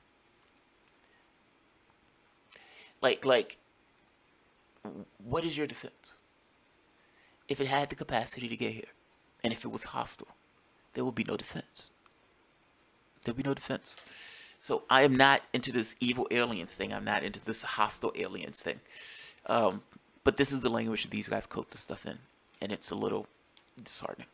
That's all. Yes, I'm being a peacenik. Trying to kill my space brother. I commissioned 38 papers to give us the best physics in all kinds of new areas like metallic glasses or plasma propulsion or whatever. And there was a model that came to the fore that I explored in some detail, which I think has some merit, and that is what we call space-time metric engineering. And that is when you look at the effects that are associated, rapid accelerations, the changes of direction instantly, the ability to hover, all these things as wild as they are. The truth of the matter is, if you take general relativity equations and write them down one side of a piece of paper, and then you write down all of the oddball observations on the other side of the piece of paper, you can get a reasonable match between them. So that sounds good. The problem is, though, what it would take in the general relativistic physics that we know and love at the present time is we just don't have the energy densities that could possibly create those effects. So that makes me, from a physicist standpoint, extremely skeptical that this is something that we have in the back room or the Russians or the Chinese have. So right there, God damn it, right there. This is exactly what I was talking about. So, okay, we have something that's doing magnificent things. Do you think it's ours? No, we don't think it's ours. Why don't you think it's ours? Why don't you think it's Russian, China, whoever else? And he goes into the explanation of why he doesn't think that's the case. And him being a physicist goes into a physical explanation, meaning this kind of physics explanation. How does it do the things that it does? Can you explain it? The fact is, the fact that the question exists in the first place is a testament to that thing being found. If that makes sense, if you get what I'm saying. It leads a question. It drives human beings forward in regards to the way this thing's posed. A challenge is presented. How does it do that? And the person says, I don't know how it does that, but let's figure it out. The fact that it does that is proof positive that it is possible to do that. Let's just figure out how. We just need to complete the other part of the puzzle. And this is what Hal Puthoff is doing right here. He's trying to explain, how does it do that? And he's talking about these gravitational effects, essentially this kind of using space-time itself in order to manipulate the vehicle. Like, instead of using propulsion, you're actually creating some kind of gravitational wave or some kind of gravitational effect in these kind of localized areas that can spurt you around. But his point in this is, if that's how that's being done, we in no way have any level of capacity to generate that much energy to do that particular thing. Meaning, even though we may be able to understand how it's being done, we have no way of figuring out, or at the very least, at present, of generating the energy density necessary to do what they're talking about doing. And maybe that's not the way that's being done. But at the very least, he's asking the question, and he's trying to engage the question. And this is going to lead to testing, and this is going to lead to, them trying other results of things that they may want to try in regards to experimental planes, experimental propulsions, that is. It leads and drives the question. The moment there's any level of confirmation, I don't see how the question is not asked. How did they get here? If our scientist believes that it's impossible, and this fucking thing is here, how did it get here? How did it get here? And I would guarantee you that that question will be answered the moment that question is asked. Or at some point that question will be answered. Which, all bets are off. This is almost over. The word threat in the ATIP title has a lot of people upset. These are our friendly space brothers. They're no threat to us. They haven't attacked us. They haven't wiped out cities. The threat that you see, though, is that the Russians and Chinese could be studying this and figure this out and get this technology ahead of us. When I talked to Senator Reid late last year, he had said that he thought, and I'm not sure what his sources are, that he thought the Russians and Chinese were studying this stuff. And now we were studying it for a while and then stopped. Yeah, there's absolutely no doubt that they're studying them. I've read detailed classified documents on the Russian work. The military equivalents around the world are all concerned about this for the very same reasons. The Russians would be worried that we could reverse engineer it if we got some technology under our fingertips. So that's definitely a major issue. So there's no getting around it. This is taken seriously. It has to be considered a threat. Now, are there any indications? Well, it's true that we haven't had any obvious hostile attack. On the other hand, it's also the case, as Harry Reid, in fact, mentioned in an interview with you, that these craft have infiltrated our missile silos, our nuclear missile silos, and have on occasion taken them offline. Once or twice could be some kind of coincidence. Good. Good. Yes, good. They took it offline. Good. Good. I'm not mad at that. I'm not mad at that at all. That's sending a message. But that is not hostile. I'm sorry, that's not hostile. That's like the Democratic Party screaming that an attack that never happened by Russia is equivalent to some kind of actual physical attack. That's not a hostile action. Whatever the military was doing, it sent a message. It sent a message. You have a bunch of trigger happy, and I gotta be honest, this interview is tilting for me. You have a bunch of trigger happy people who are terrified and cowards, and the first thing they do is grab their guns the first sign something comes up. That is not strength. That is literally cowardice. That is the opposite of strength. In this case, you have something that's coming to your shores, and the first response, these apes with their spears, looking at the sky, talking about threat. It's a threat. It's a threat coming to our shores. It's fucking amazing. Fucking amazing. Don't come to Earth. Go somewhere else. I mean, if this is the level that you're going to end up with, and people ask, hey, why don't they land on the White House lawn? It's shit like this. Now, Hal Puthoff is not a maniac. Like, he's not one of these people like aliens are eating babies and they're eating kids and all this other stuff. They're lizard people. He's not one of those guys. But clearly, in the conversation that Hal Puthoff is having, this idea of threat is consistently coming up. It's a threat. It's a threat. It's a threat either in the way they could take the technology, meaning other countries take this and reverse engineer this technology. And it's a threat in the systems themselves. Like the ability for them to come here and the ability for them to do the things that they do in our airspace, just by their very presence, is considered to be a threat and becomes a military matter.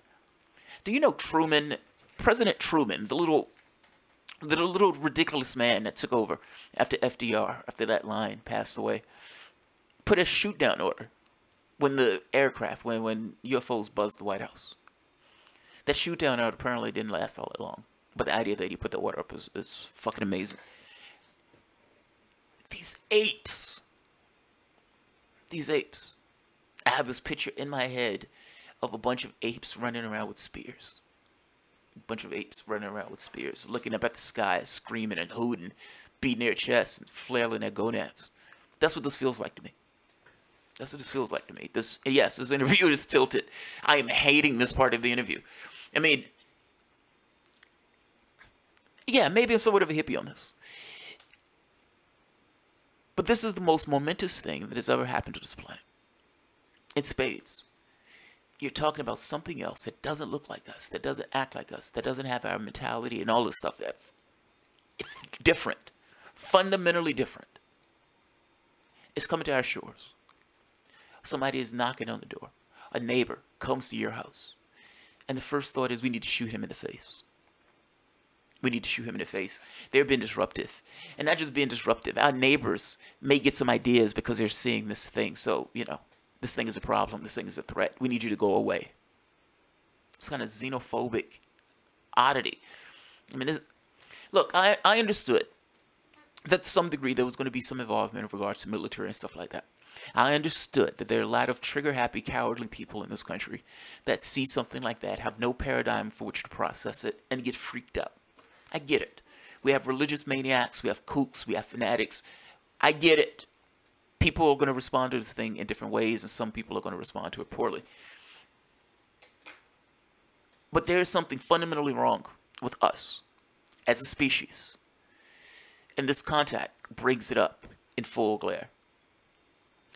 The level of skepticism that it would take to look at this and say, yeah, I don't believe it, is breathtaking. Like at that point, you're not a skeptic, you're just a hack.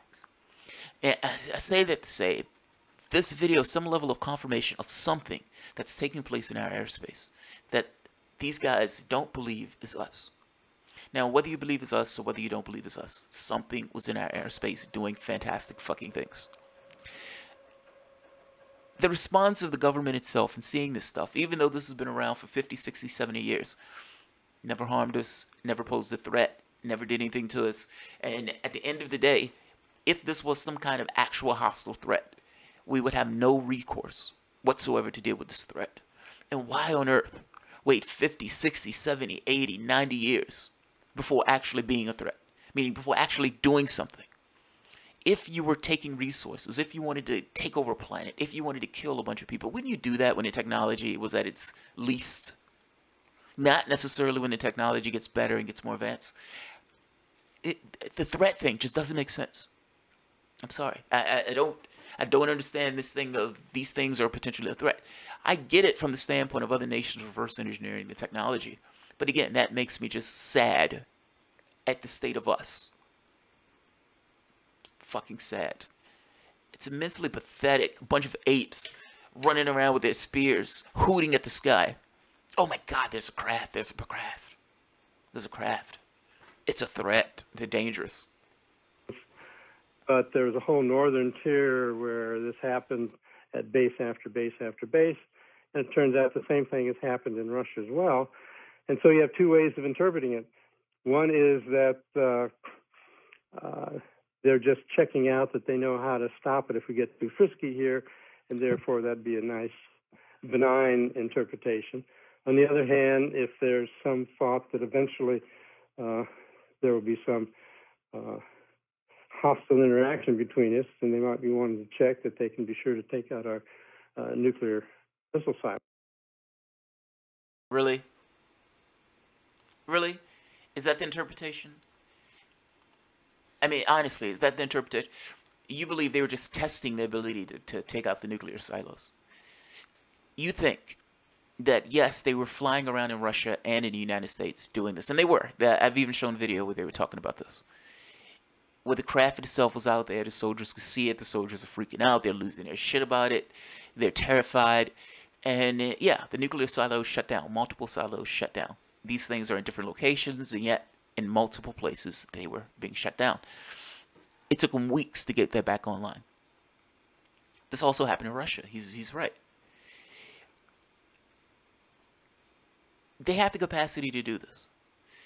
Now, his interpretation, or the possible interpretations, my interpretation is rather benign. We have the capacity to do this. Don't off yourselves. Don't fuck up. You guys are on a path that is destructive and you're going to kill yourselves. That's the way I interpret that. I don't interpret it as testing their weapons. They're testing their capacity to do this. So they're showing us that they have the capacity to turn this off. No. I take this as stop fucking up. You're going to murder yourselves. Not to mention, you don't know if the fact that you were firing off nuclear weapons has consequences in some other sphere. Again, these guys assume that this is all there is, physical matter reality, completely ignoring there may be other aspects of reality that we don't necessarily perceive that are being adversely affected by the things that we're doing. There's no way to know what these guys were doing. But between the ideas, between this idea of there's an intelligence somewhere that decided to shut off the nuclear silos, they outstripe us in technology in every way. They can shut these things off at a whim. They can shut our airplanes off at a whim. We're not a threat to them in this way from a military capacity. What would be the point of doing this as this kind of showmanship or this bravado? That's us. Why are you assuming that's them? Like, the message may have nothing to do with bravado. The message may have everything to do with you're going to off yourselves. You're going to fucking kill yourselves. Yes, I'm getting annoyed at this. I'm just getting annoyed. So, from the standpoint of the Pentagon, whereas all the other people out there can kind of speculate that it might be this, it might be that, and they hope it's this, and they hope it's that, in the Pentagon and in the intelligence communities, you can only work to determine what actually is the facts. And in the absence of data to the contrary or proof to the contrary, you have to assume that there could be a threat aspect, whether from the phenomenon itself or, as we've already discussed, from a potential adversary making game-changing, disruptive technology based on their evaluations. I had heard, and I'm not sure if it's public or if it's true, but I had heard that there were multiple incidents and encounters with tic-tac type technology, that the increasing frequency is sort of one of the things that convinced Luis Elizondo to leave the Pentagon to go join To the Stars Academy and to work on this problem. That's exactly right. Though you hear that the program may have shut down in 2012 or whatever, the truth of the matter is Tic Tac incidents off the East Coast of the United States that have interfered with our air flight plans and activities. I mean, it's absolutely an unbelievable rush of that kind of phenomena happening. And so even in the gimbal video, even though in the gimbal video you only see a given craft, when you dig down into the details, which you can do if you go to the Community of Interest link on the To the Stars Academy of Arts and Science, it turns out that in the verbal transcripts that are presented, they see on their larger radar sites, while they're getting a nice red picture of the gimbal that they're watching, that there's a whole fleet of them.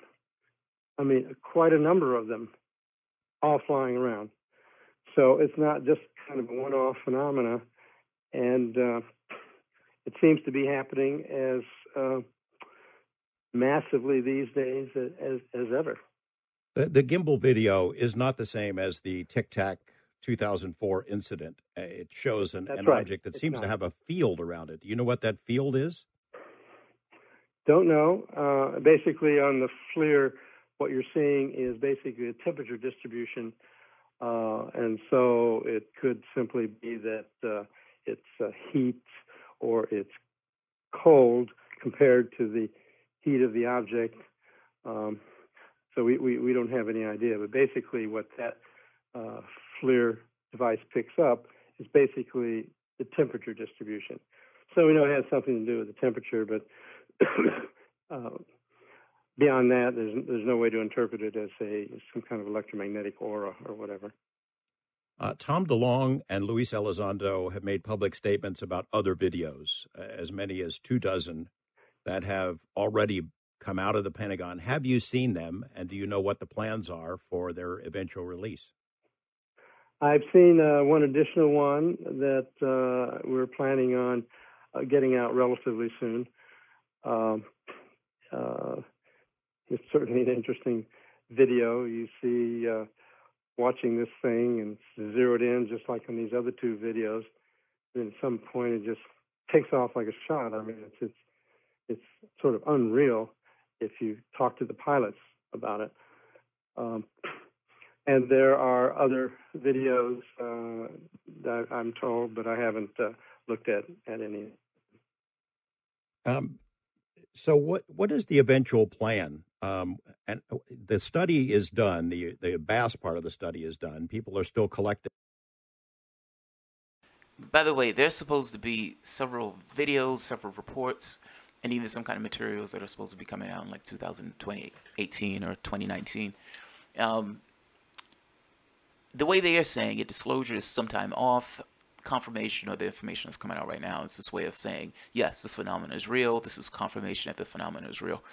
But not this kind of splashy Donald Trump coming out saying, here are the two alien bodies. I'm Donald Trump, vote Trump. So, yeah, so let's him say the rest. He's going a little bit more detail into the other thing. The one thing that's important, though, is more of these are coming out. More pilot testimony, more testimony from people who were looking at it, who were dealing with it, who was interacting with it. There's more coming out, including a bunch of reports and apparently the materials itself, or some materials that have, I guess, interesting material properties or something like that they got their hands on. Let's keep going. Information, according to you and Eric Davis. Is there some more formal program underway? Is it some of this going to be funneled to the stars to analyze and evaluate and figure out? The program in the Pentagon is certainly continuing. I think there's a fair chance that it will continue at an accelerated pace. And to the degree that this sort of community of interest thing can be set up to work, We anticipate seeing cooperation and collaboration with possibly the Pentagon directly or with other aerospace corporations who get involved that we would be subcontractors to. So there's a lot going on behind the scenes to set up new funding organizations and so on. People have complained, well, why is To the Stars sort of not going anywhere very fast? Well, the truth of the matter is, for what we want to do, it needs funding. And so raising the money, the sort of crowdfunding approach is works to a certain degree, but to get a robust technical organization going, because the reason I think there are plenty of things that get across failure in regards to the way that we've arranged ourselves in our lives on this planet. You've heard me say many a time, there is no God above that forces you to be arranged in the way that you're arranged. This is the way that we've aggregated around ourselves. One little change after the next, after the next, after the next, leading to the society that we have now. In this society, something as momentous as a potential visitation from somebody coming from off our shores of this planet is dealt with through the lens of capitalism. Is this just icky only to me? I mean, this esteemed scientist is having this conversation about dealing with materials and reports and all this other stuff, and how they want to build these ships and planes that can try to mimic some of the behavior that they're experiencing. They have plenty of scientists associated with it. They have an aerospace company associated with it. Apparently they have members of Congress, some degree associated with it. They need cash. They need cash. We need investors. We need people who are going to give us money, and we're going to build this stuff out once people give us money. A corporate-controlled contact with ETs. This is immensely depressing. This 420 has tilted into something that's pretty fucking depressing. Let's keep going. It's almost done. I joined, and the reason Steve Justice joined from the Skunk Works is that we don't want to see this just as a PR kind of thing, getting information out to the public, although that's a major piece of it. We also want to see and get started various technical projects and programs that take advantage of some of the information that's been learned. A lot of the data within the BASS program is archived in a tremendous amount of materials you can possibly believe. Bob Bigelow had something like 46 people working there, putting all this stuff together.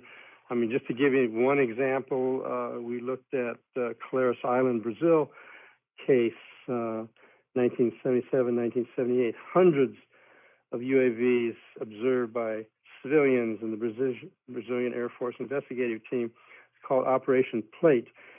They got more than 1,000 pages of documents, logs, sketches, and maps, more than 500 photographs, greater than 15 hours of motion film, measured a lot of physiological effects and medical injuries, and so put together a whole database on all of that.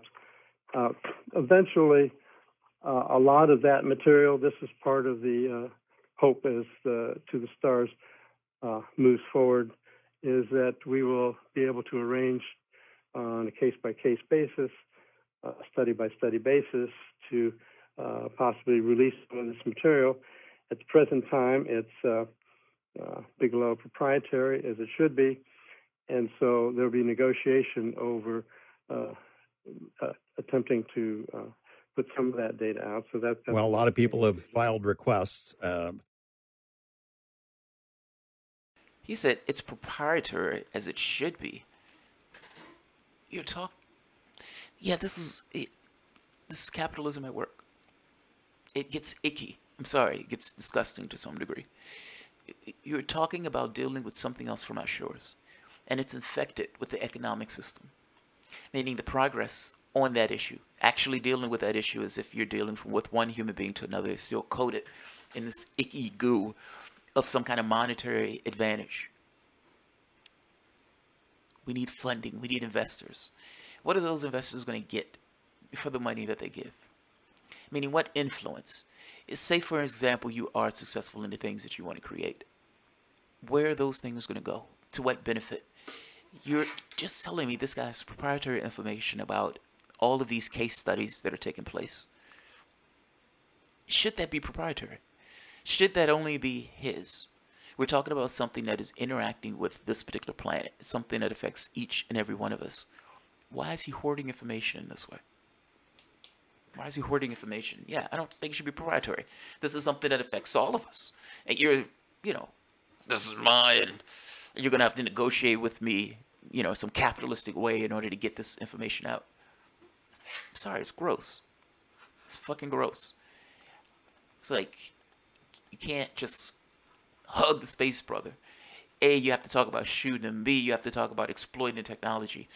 And then C, it's, how can we make a buck off of it? How can we make a buck? How can we make some cash off these aliens? Through FOIA, I'm one of them.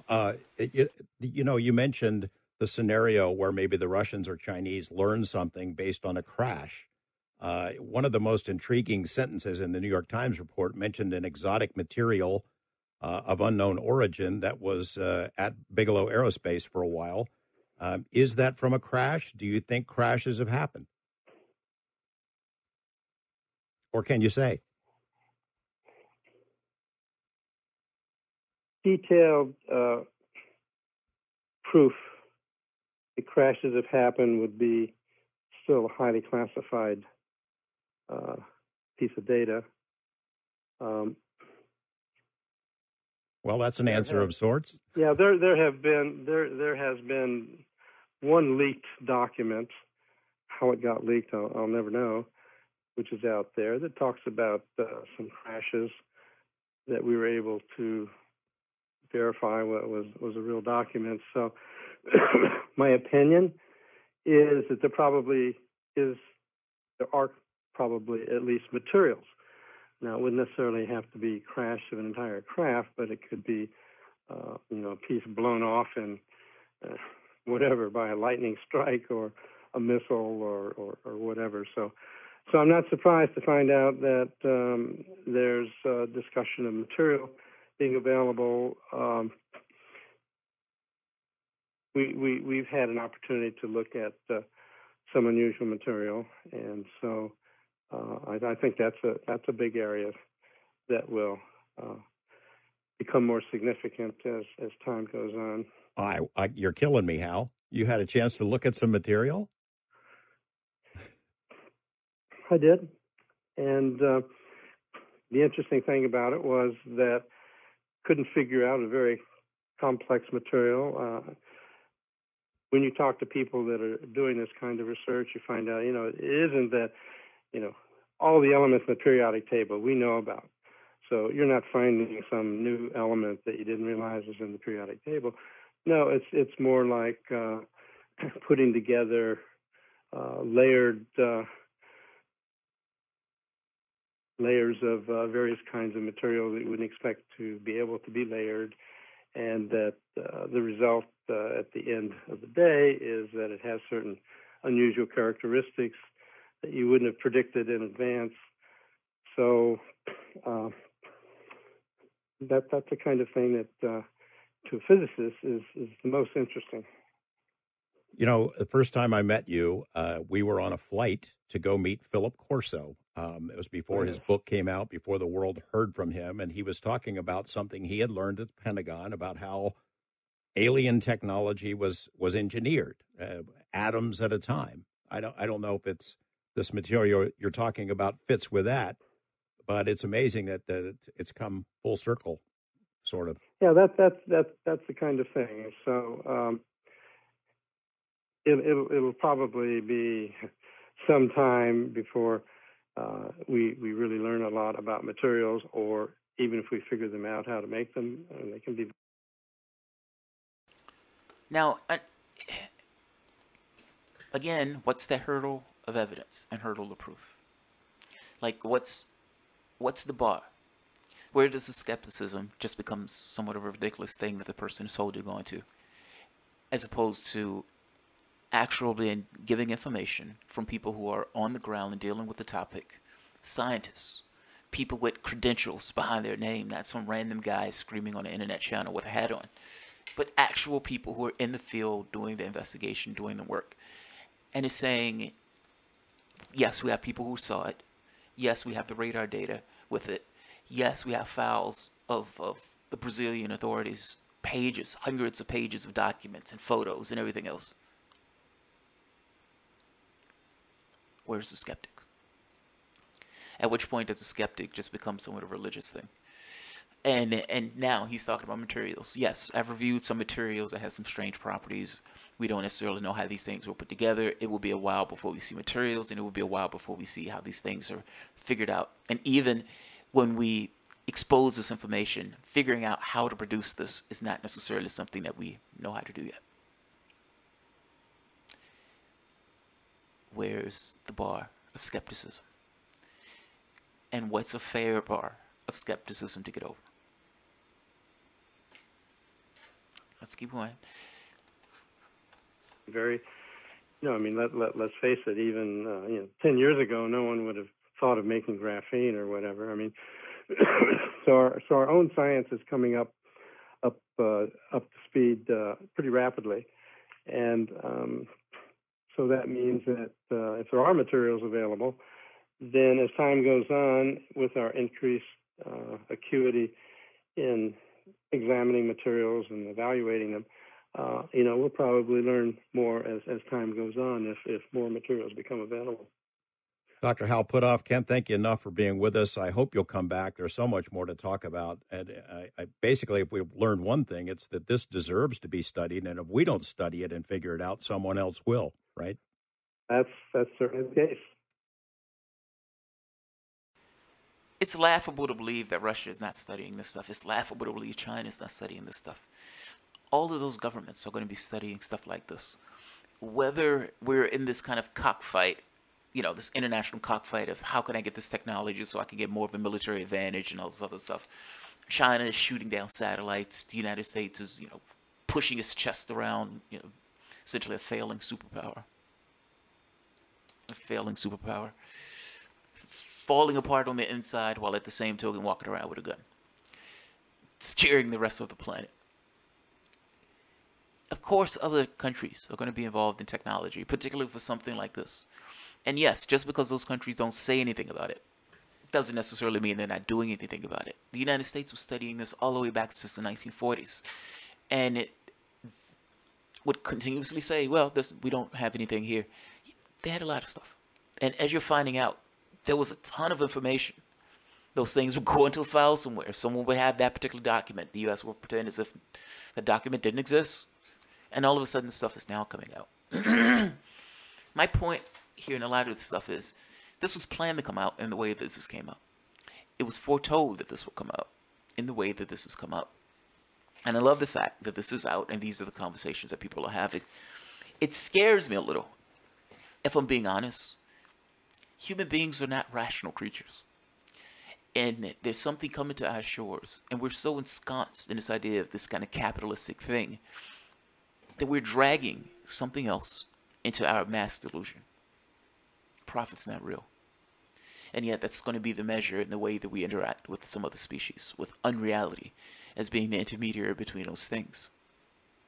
It's disheartening. Not to mention the militaristic stuff of, we're trying to figure out how to build craft so we can shoot stuff down. That doesn't thrill me at all. It doesn't thrill me at all. The other aspect of me is fucking Cloud9. And I try to split those aspects up because it's a weird mixed feeling of, oh my God, human beings are terrifying. How are they going to behave? And yet, yes, this information is coming out. The public, at the very least, is starting to get some level of confirmation in regards to, yes, this is real. Yes, the people who have been studying this for all those years were actual real people who were actually studying real things. And people weren't crazy and they were maniacs when they were pointing out things that they were seeing. Unless all of these other military people are also crazy and maniacs who are on shrooms or something else. This has gone insanely long. I can't believe this thing's gone for 2 hours. But I did want to show George Knapp's video. I did want to show George Knapp's video, particularly Hal Puthoff. there's other stuff that Hal Puthoff is in, and maybe I'll show him at some other time. But in fact, I can show him now, just as a quick thing. Back home, at one of my old places that I lived in, I saw this.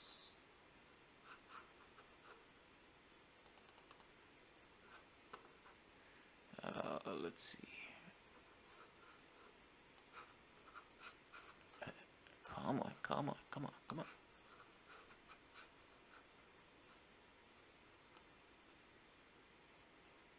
My screen is doing weird things. There it is. So I see a star, and I take a picture of the star. Now, I was not paying attention in any way, or I didn't see. Oh, you guys can't see that. Hold on. Right here. So this is a light. This is a star. Now, at the time, I am looking up at the sky. I used to look up at the sky all the time when I would walk, because all sorts of shit goes on and we don't really pay attention to it. So I used to have a tendency, particularly during that time of my life, of looking at the sky a lot. I didn't see anything when I took this picture. The only thing I saw that I was taking a picture of was a star, because I thought the star looked interesting. I see this. Several months later, I look at the picture, I see this. I'm like, what the hell is that? I don't know what that is. If we go, let's see if I can go to the next one. Come on, come on. There we go. Same item. These pictures are taken like split seconds apart. Different direction. Come on. This. Same item. I took several pictures kind of in quick succession, and the item is all fucking over the place, including something up here. The wild part about this is, I wasn't sure what that was. I wasn't even sure if it was like a camera flare or something like that, but I do know. I didn't see it at the time. It wasn't there. It was not in my visual range. And I'm looking at this picture several months later, and I'm like, what the fuck is that? What the fuck is that? That wasn't out there. That wasn't out there. The only thing that was out there was a star, and I just had this kind of impulse to take a picture of that star. People see weird shit. People see weird shit. And not everybody's going to know what those things are, in which case those things are literally unidentified. They're literally in the air, meaning they're flying in their objects. No idea what this is. This could be some kind of camera flare or something else. The things that the pilots were saying, they were able to make a distinction with their visual eyesight to say, yes, this is something else that we have no idea what this is. The physicist that just came on with all the credentials behind his name just said, we think they're manipulating space-time in some way, but we cannot create the energy density to do that, and none of the other countries can either, which means we don't think that's from here, this planet. What is your bar? It's skepticism. And you got to be honest, this is a hell of a jump. Meaning whatever that bar that somebody's putting up for skepticism, it can't be to such a ridiculous extent that reality itself can't cross the bar. So I'm going to leave it on that. This one has already gone long, so I'm not going to tarry on this. I don't know how many people even stayed for something like this. But it's just the mayflies. Look like for mayflies. Yeah, maybe. I didn't see any. There was nothing out there, though. There was nothing out there.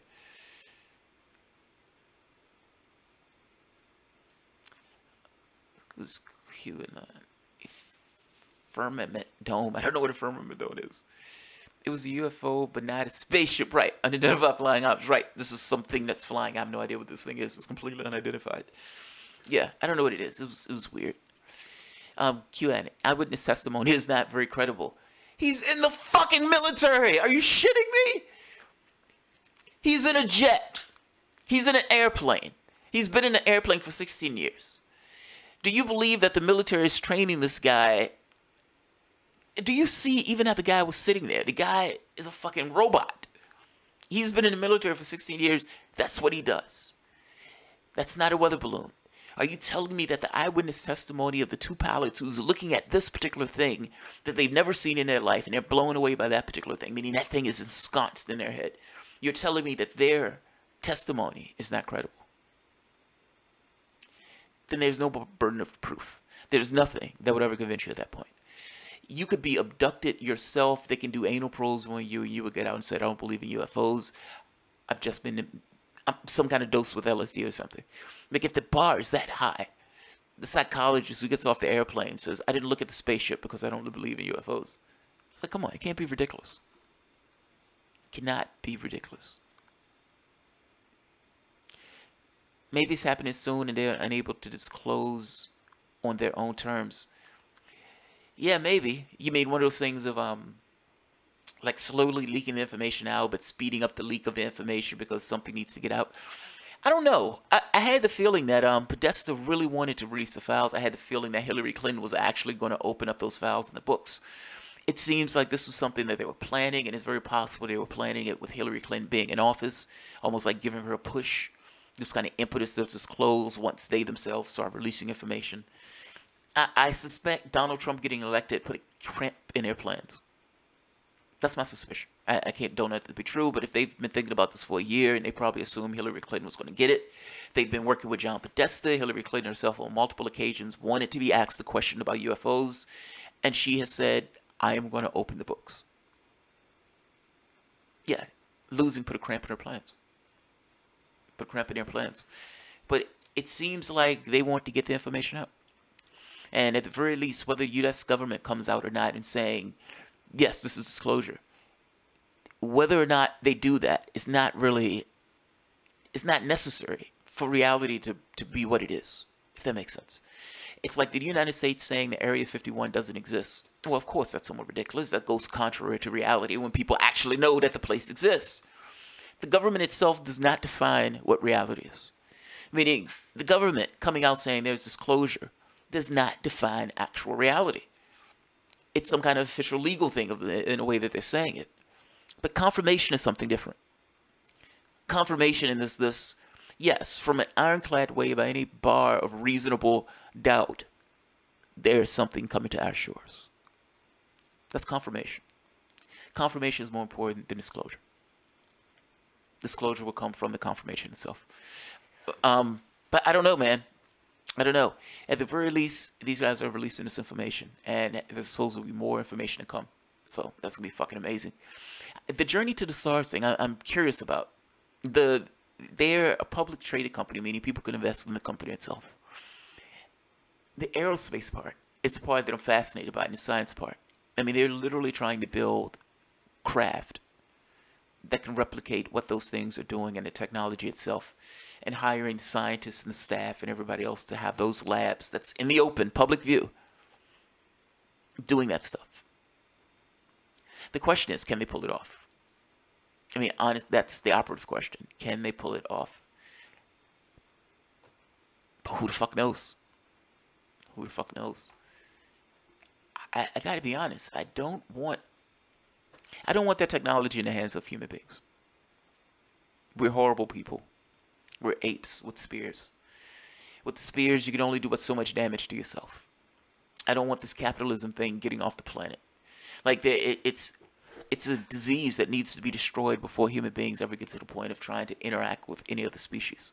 How can you interact with some other species when you're ensconced in some religious belief? You can't even take care of your own fucking citizens. I mean, think of the ridiculousness of having one person in a country with $90 billion, enough resources for $90 billion, and yet have other people in third world conditions. It makes no sense. That's all I'm saying. The allocation of resources makes no sense.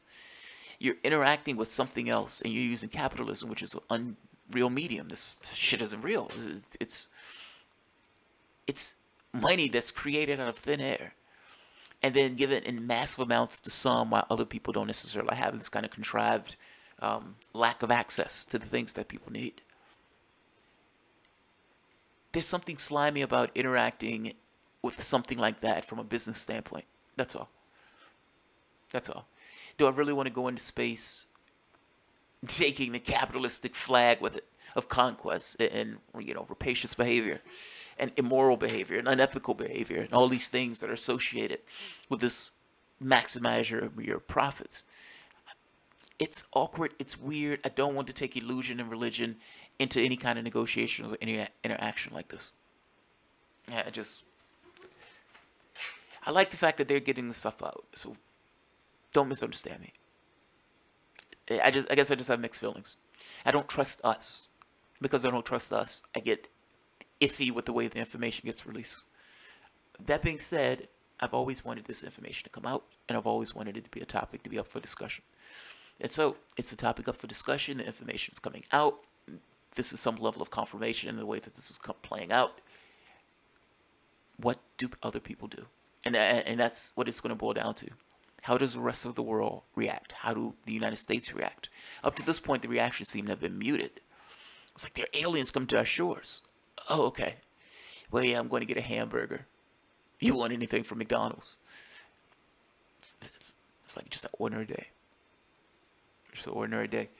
So maybe people are desensitized. Maybe all of the alien movies for the past 70 or 80 years have kind of sunk into this feeling of Space Brother. We're more familiar with it. I don't know. You would think the news would have been more mind-blowing. It was not. It was mind-blowing to me. I was sitting there looking like, that guy's from the Pentagon. He's just confirmed. It's just confirmed. I didn't understand everybody else's, yeah. Yeah, I didn't get there. Yeah. So, let's see. Emerther and unsure fraud. I can't read that. I can't read that language. Torben Kriskis, I'm sorry.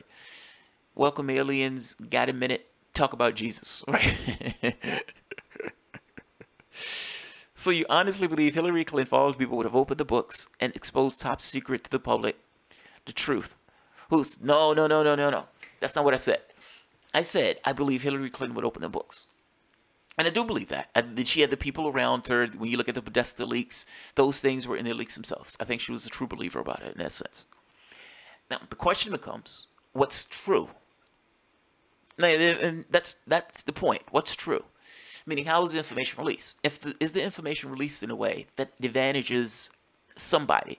Meaning, the filter that the information is released through advantages someone, something, pushes a particular narrative, pushes a particular goal. I said she would open the books. I do think she would open the books. Whether she would open them in a way that would slant them with a particular perspective. Yeah, potentially. That's true. That's true. But do I believe she was opening books? Oh, yeah. Oh, yeah. I think she was a true believer. Yeah, I think that she was a true believer.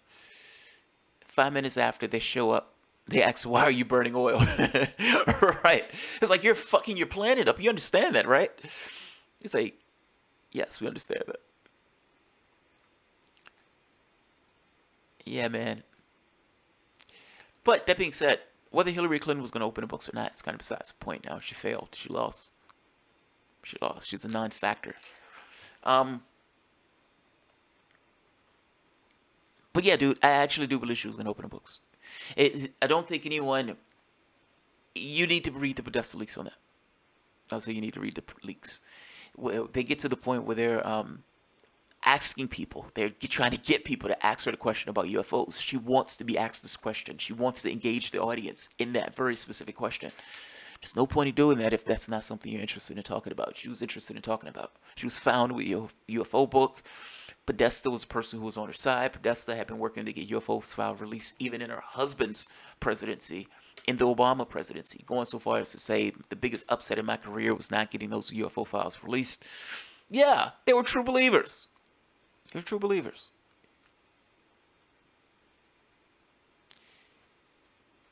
His rejected.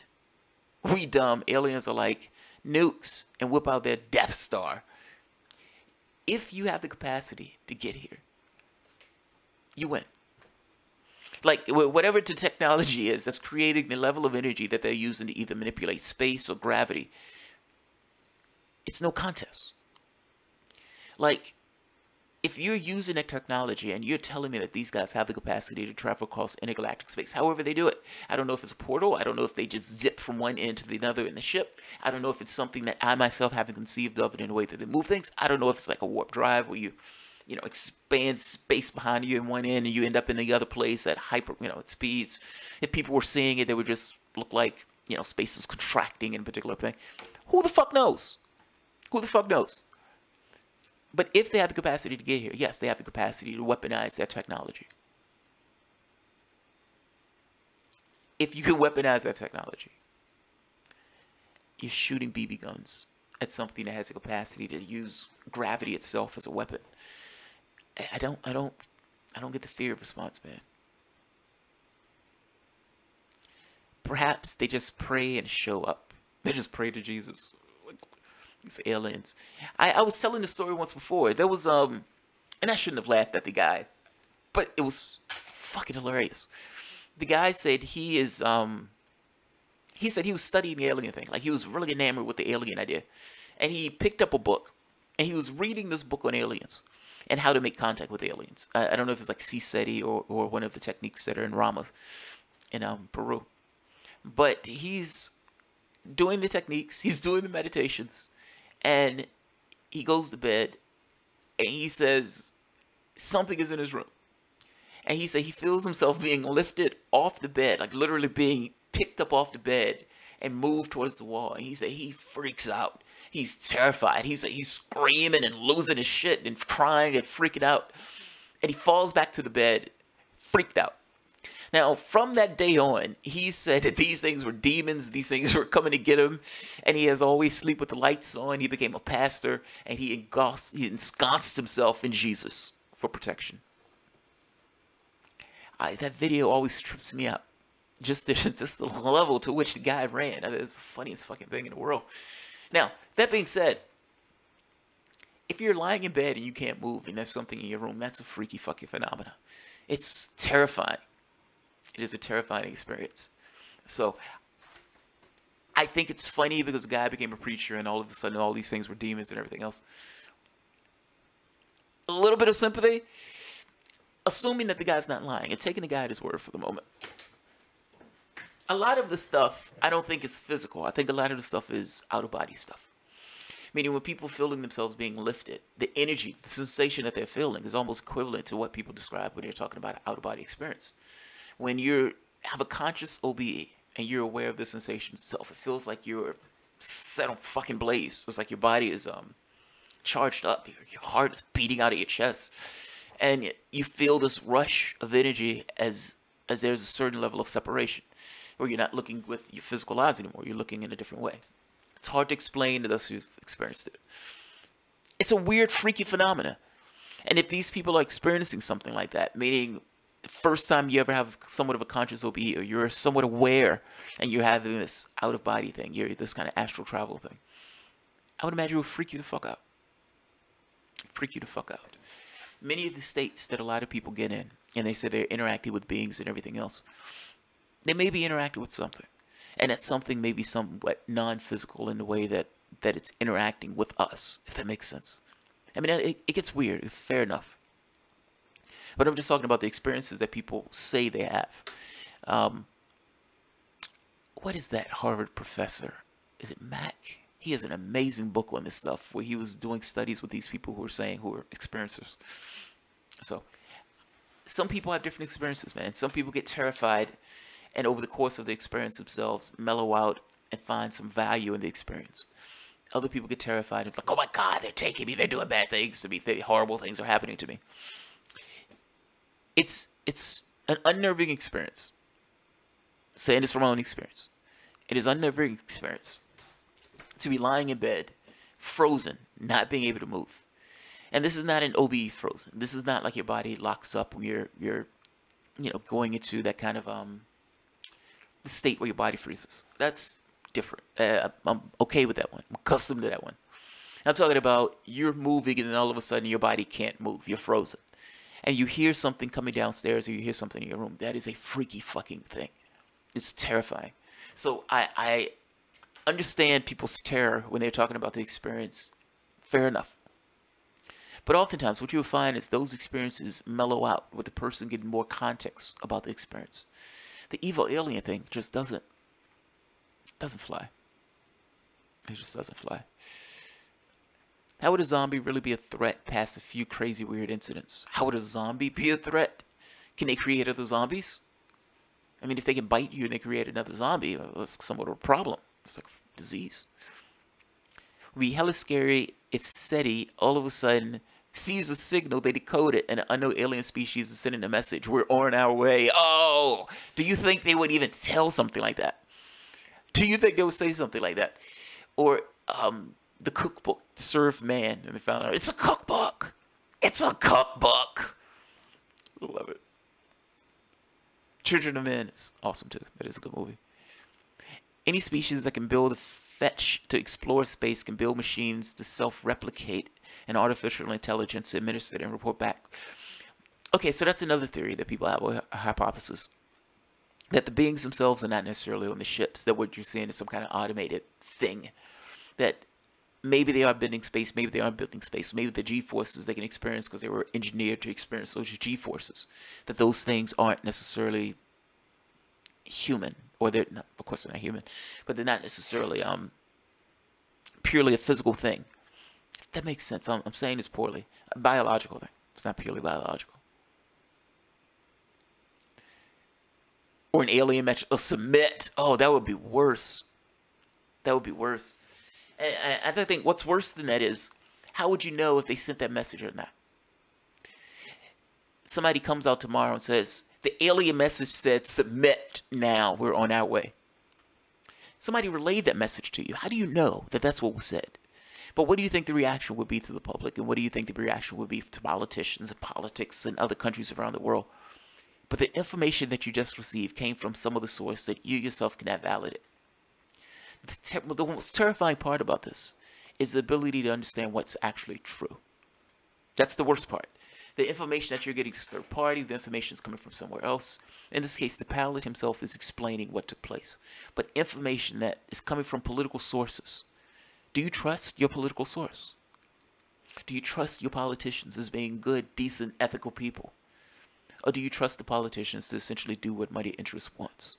Meaning, if they're doing what money interest wants and they're interacting with something from other shores, do you really want capitalism to be the defining trait that you use to interact with something else? I'm sorry, it's a religious belief. It's an illusion. I mean, it's a Ponzi scheme to figure out a way to give somebody massive amounts of resources while having other people not having any. And it is somewhat of a depraved species that can't take care of itself, even though it has more than enough abundance to take care of itself. It just doesn't do it. They don't grow up. They're not rational beings. There's no reason why something would want to interact with us in a direct way. There's no reason. That being said, with the technology, you get to the point that pushes us forward in a way that creates new systems of energy, new devices, and stuff like that. Maybe. Maybe. But for whatever reason, they're bringing this information out now. So. Dark days. This is 100% true. With something like this, all those dispensing information have a vested interest in doing so completely. And not doing so completely. Knowledge is literally power in this case. Yeah, agreed. Or what they're saying is coded in a way that pushes people in a particular direction. Like, I'm giving you a certain amount of information, and that information is going to give you a perspective. But I'm giving you a particular perspective. It's not the entirety of the perspective. If you had all of the information, you would think something different. But I, as a military apparatus, would like to get the public into a particular thought process. So the same way they have this Russia hysteria. They have this other hysteria about something else. And get people riled up about something that's not really an actual threat. That's my concern with this. That's my concern. So. Alright guys. I am going to end this. Guys, if somebody donated super cash in this video, I am sorry I didn't get the chance to see it. So I'm going to thank you in advance. Just in case somebody put something like this above and I just didn't get a chance to see it. I was looking at the other videos. But look, I want to thank everyone for your support. This video went massively long. I don't know how many people are still going to be here looking at this particular video. But if you do, thank you. Please share. Please like. And if you can assist on Patreon. And if you have been assisting on Patreon, thank you very much. Thanks, guys. You guys have a good night. Oh, by the way, I'm on Holly Siegler's show tomorrow at 4 o'clock. Also, Jerry Beck is going to be on my show tomorrow at 6 p.m., meaning he's going to be here live on the Soapbox at 6 p.m. And I will be on Holly Siegler's show tomorrow at 4 p.m. So, love the conversation, man. Thanks. Aw, thanks, man. I appreciate it. I find this topic to be fascinating and interesting. And part of my point for making this video was, when people are talking about the subject and you're looking for this thing of, okay, what's proof? What's a smoking gun? How can you... This is monumental proof. Like, any reasonable bar is looking at this, and at the very least, the most skeptical person in the world, that's at the very least a credible skeptic, not an asshole skeptic, a credible skeptic, looks at this, and at the very least comes to one real conclusion. The pilot saw something. He saw something. Beyond seeing something, the pilot is looking at something that is doing some fantastic things. It is not just the pilot, it's also one of the other pilots, and it's also the radar system observing this thing for 5 minutes. If you're going to say visual perception is not credible and they're looking at something for 5 minutes that's fucking fantastic and it's blowing their mind, I would say you're insane. The bar that we're talking about here is actively looking at something, writing it down and perceiving that thing, writing a report about it, having a bunch of backup information to validate the thing that you saw. The only argument, literally, the only argument that the most skeptical person in the world can make is it's one of ours. That there's no way for you to know that it's an alien craft. Fair enough. Fair enough. But again, we're stuck with this issue of evidence. And right now, there is no evidence that any other nation around the world has technology to do what that craft was doing. So, I present this in my category of, I think this makes a pretty goddamn decent argument that this is a real phenomena, that something else is taking place, that these guys are pushing information out from the standpoint of confirmation, and that the PhD scientists that are in this particular video that's going to be at the bottom, and the guy who was actually in the jet talking about this, and we can even go back to Lou Alexandra, it gets across a point that, yes, this is being confirmed. This is a real fucking phenomena. This is something that's actually legit. So, that's my spiel. Yeah, that's my spiel. I'll leave it at that. Alright, guys. It could be from a number of things. Fair enough. But I guess my main point that I want to get across is, it is a thing. It is a thing. It's not a weather balloon. It's not a rat. It's not a flying squirrel. It's not somebody throwing a boomerang. It's not a mosquito. The guy certainly can make a determination whether something was a craft that was the size of an airplane versus something that was a bird or pterodactyl or something else. It's not a satellite. It's not a flare. It's something that's acting and operating with a particular intelligence associated with it. This is in my video catalog of the evidence. The evidence. Bring me your skeptics. Bring me your skeptics. Yeah, I'm with you. I'm responding to the idea that it could be time travelers. Yeah, and this is our issue with this. Like, it puts you in a bottomless pit. You end up in a rabbit hole. Like, you get start thinking in sense of, okay, what can this be? And right there, you're stuck. You're off a cliff. Off a fucking cliff. Like, look, my rule for this stuff is the stone approach. I go so far as I can see the last stone. Meaning, I've experienced X. This is within my context of experience. So at the very least, I can kind of see that. I may not have experienced that, but I can kind of see where that is coming from. Some of that stuff, it's so far outside my experience context, there's no way to appraise it. You're just kind of in the weeds. Definitely a petrodactyl. Now aliens. Yeah, now the aliens. Pretty much. Pretty much. You know, the most terrifying thing, and I'll end it on this. Do you trust your political leaders to represent your interests? They're passing trade deals that's giving up sovereignty to the United States. Do you trust those idiots in office to represent your interests? The weak resistance that's failing and caving on DACA, that one issue that they wanted, they're failing and caving on it miserably. The resistance. Do you believe that these people that are laced and swimming in money, that rub themselves and rub their breasts in money when they get up in the morning, those guys who touch themselves inappropriately with money, donor money, do you honestly believe that those guys are working in your best interest? When did they start, if they were working in your best interest? When? Do you believe that they will magically start working in your best interest if you're interacting with something from off these shores? The corruption of our government, the failures of our government, the miserable condition of the people that are in this government, that's a problem. That's a problem. They can't even pass a fucking budget. They can't even figure out a way to keep 1 million people in the country that are not supposed to be kicked out the country, or at the very least who were brought to this country and for all intents and purposes are Americans. Through technicality are not, but for all intents and purposes are American. This is a dysfunctional government. And we're adding aliens to this mix. That's terrifying. That's all I'm saying. That's terrifying. We'll see. These are strange days. Stay tuned. So, alright guys. If you enjoy the content, feel free to share, like, subscribe, and of course, you can always support through Patreon. And once again, I want to thank everyone who donates and contributes through Patreon, Super Cash, subscriptions, likes, all those things. I absolutely appreciate it. Thank you very much. You guys have a good night.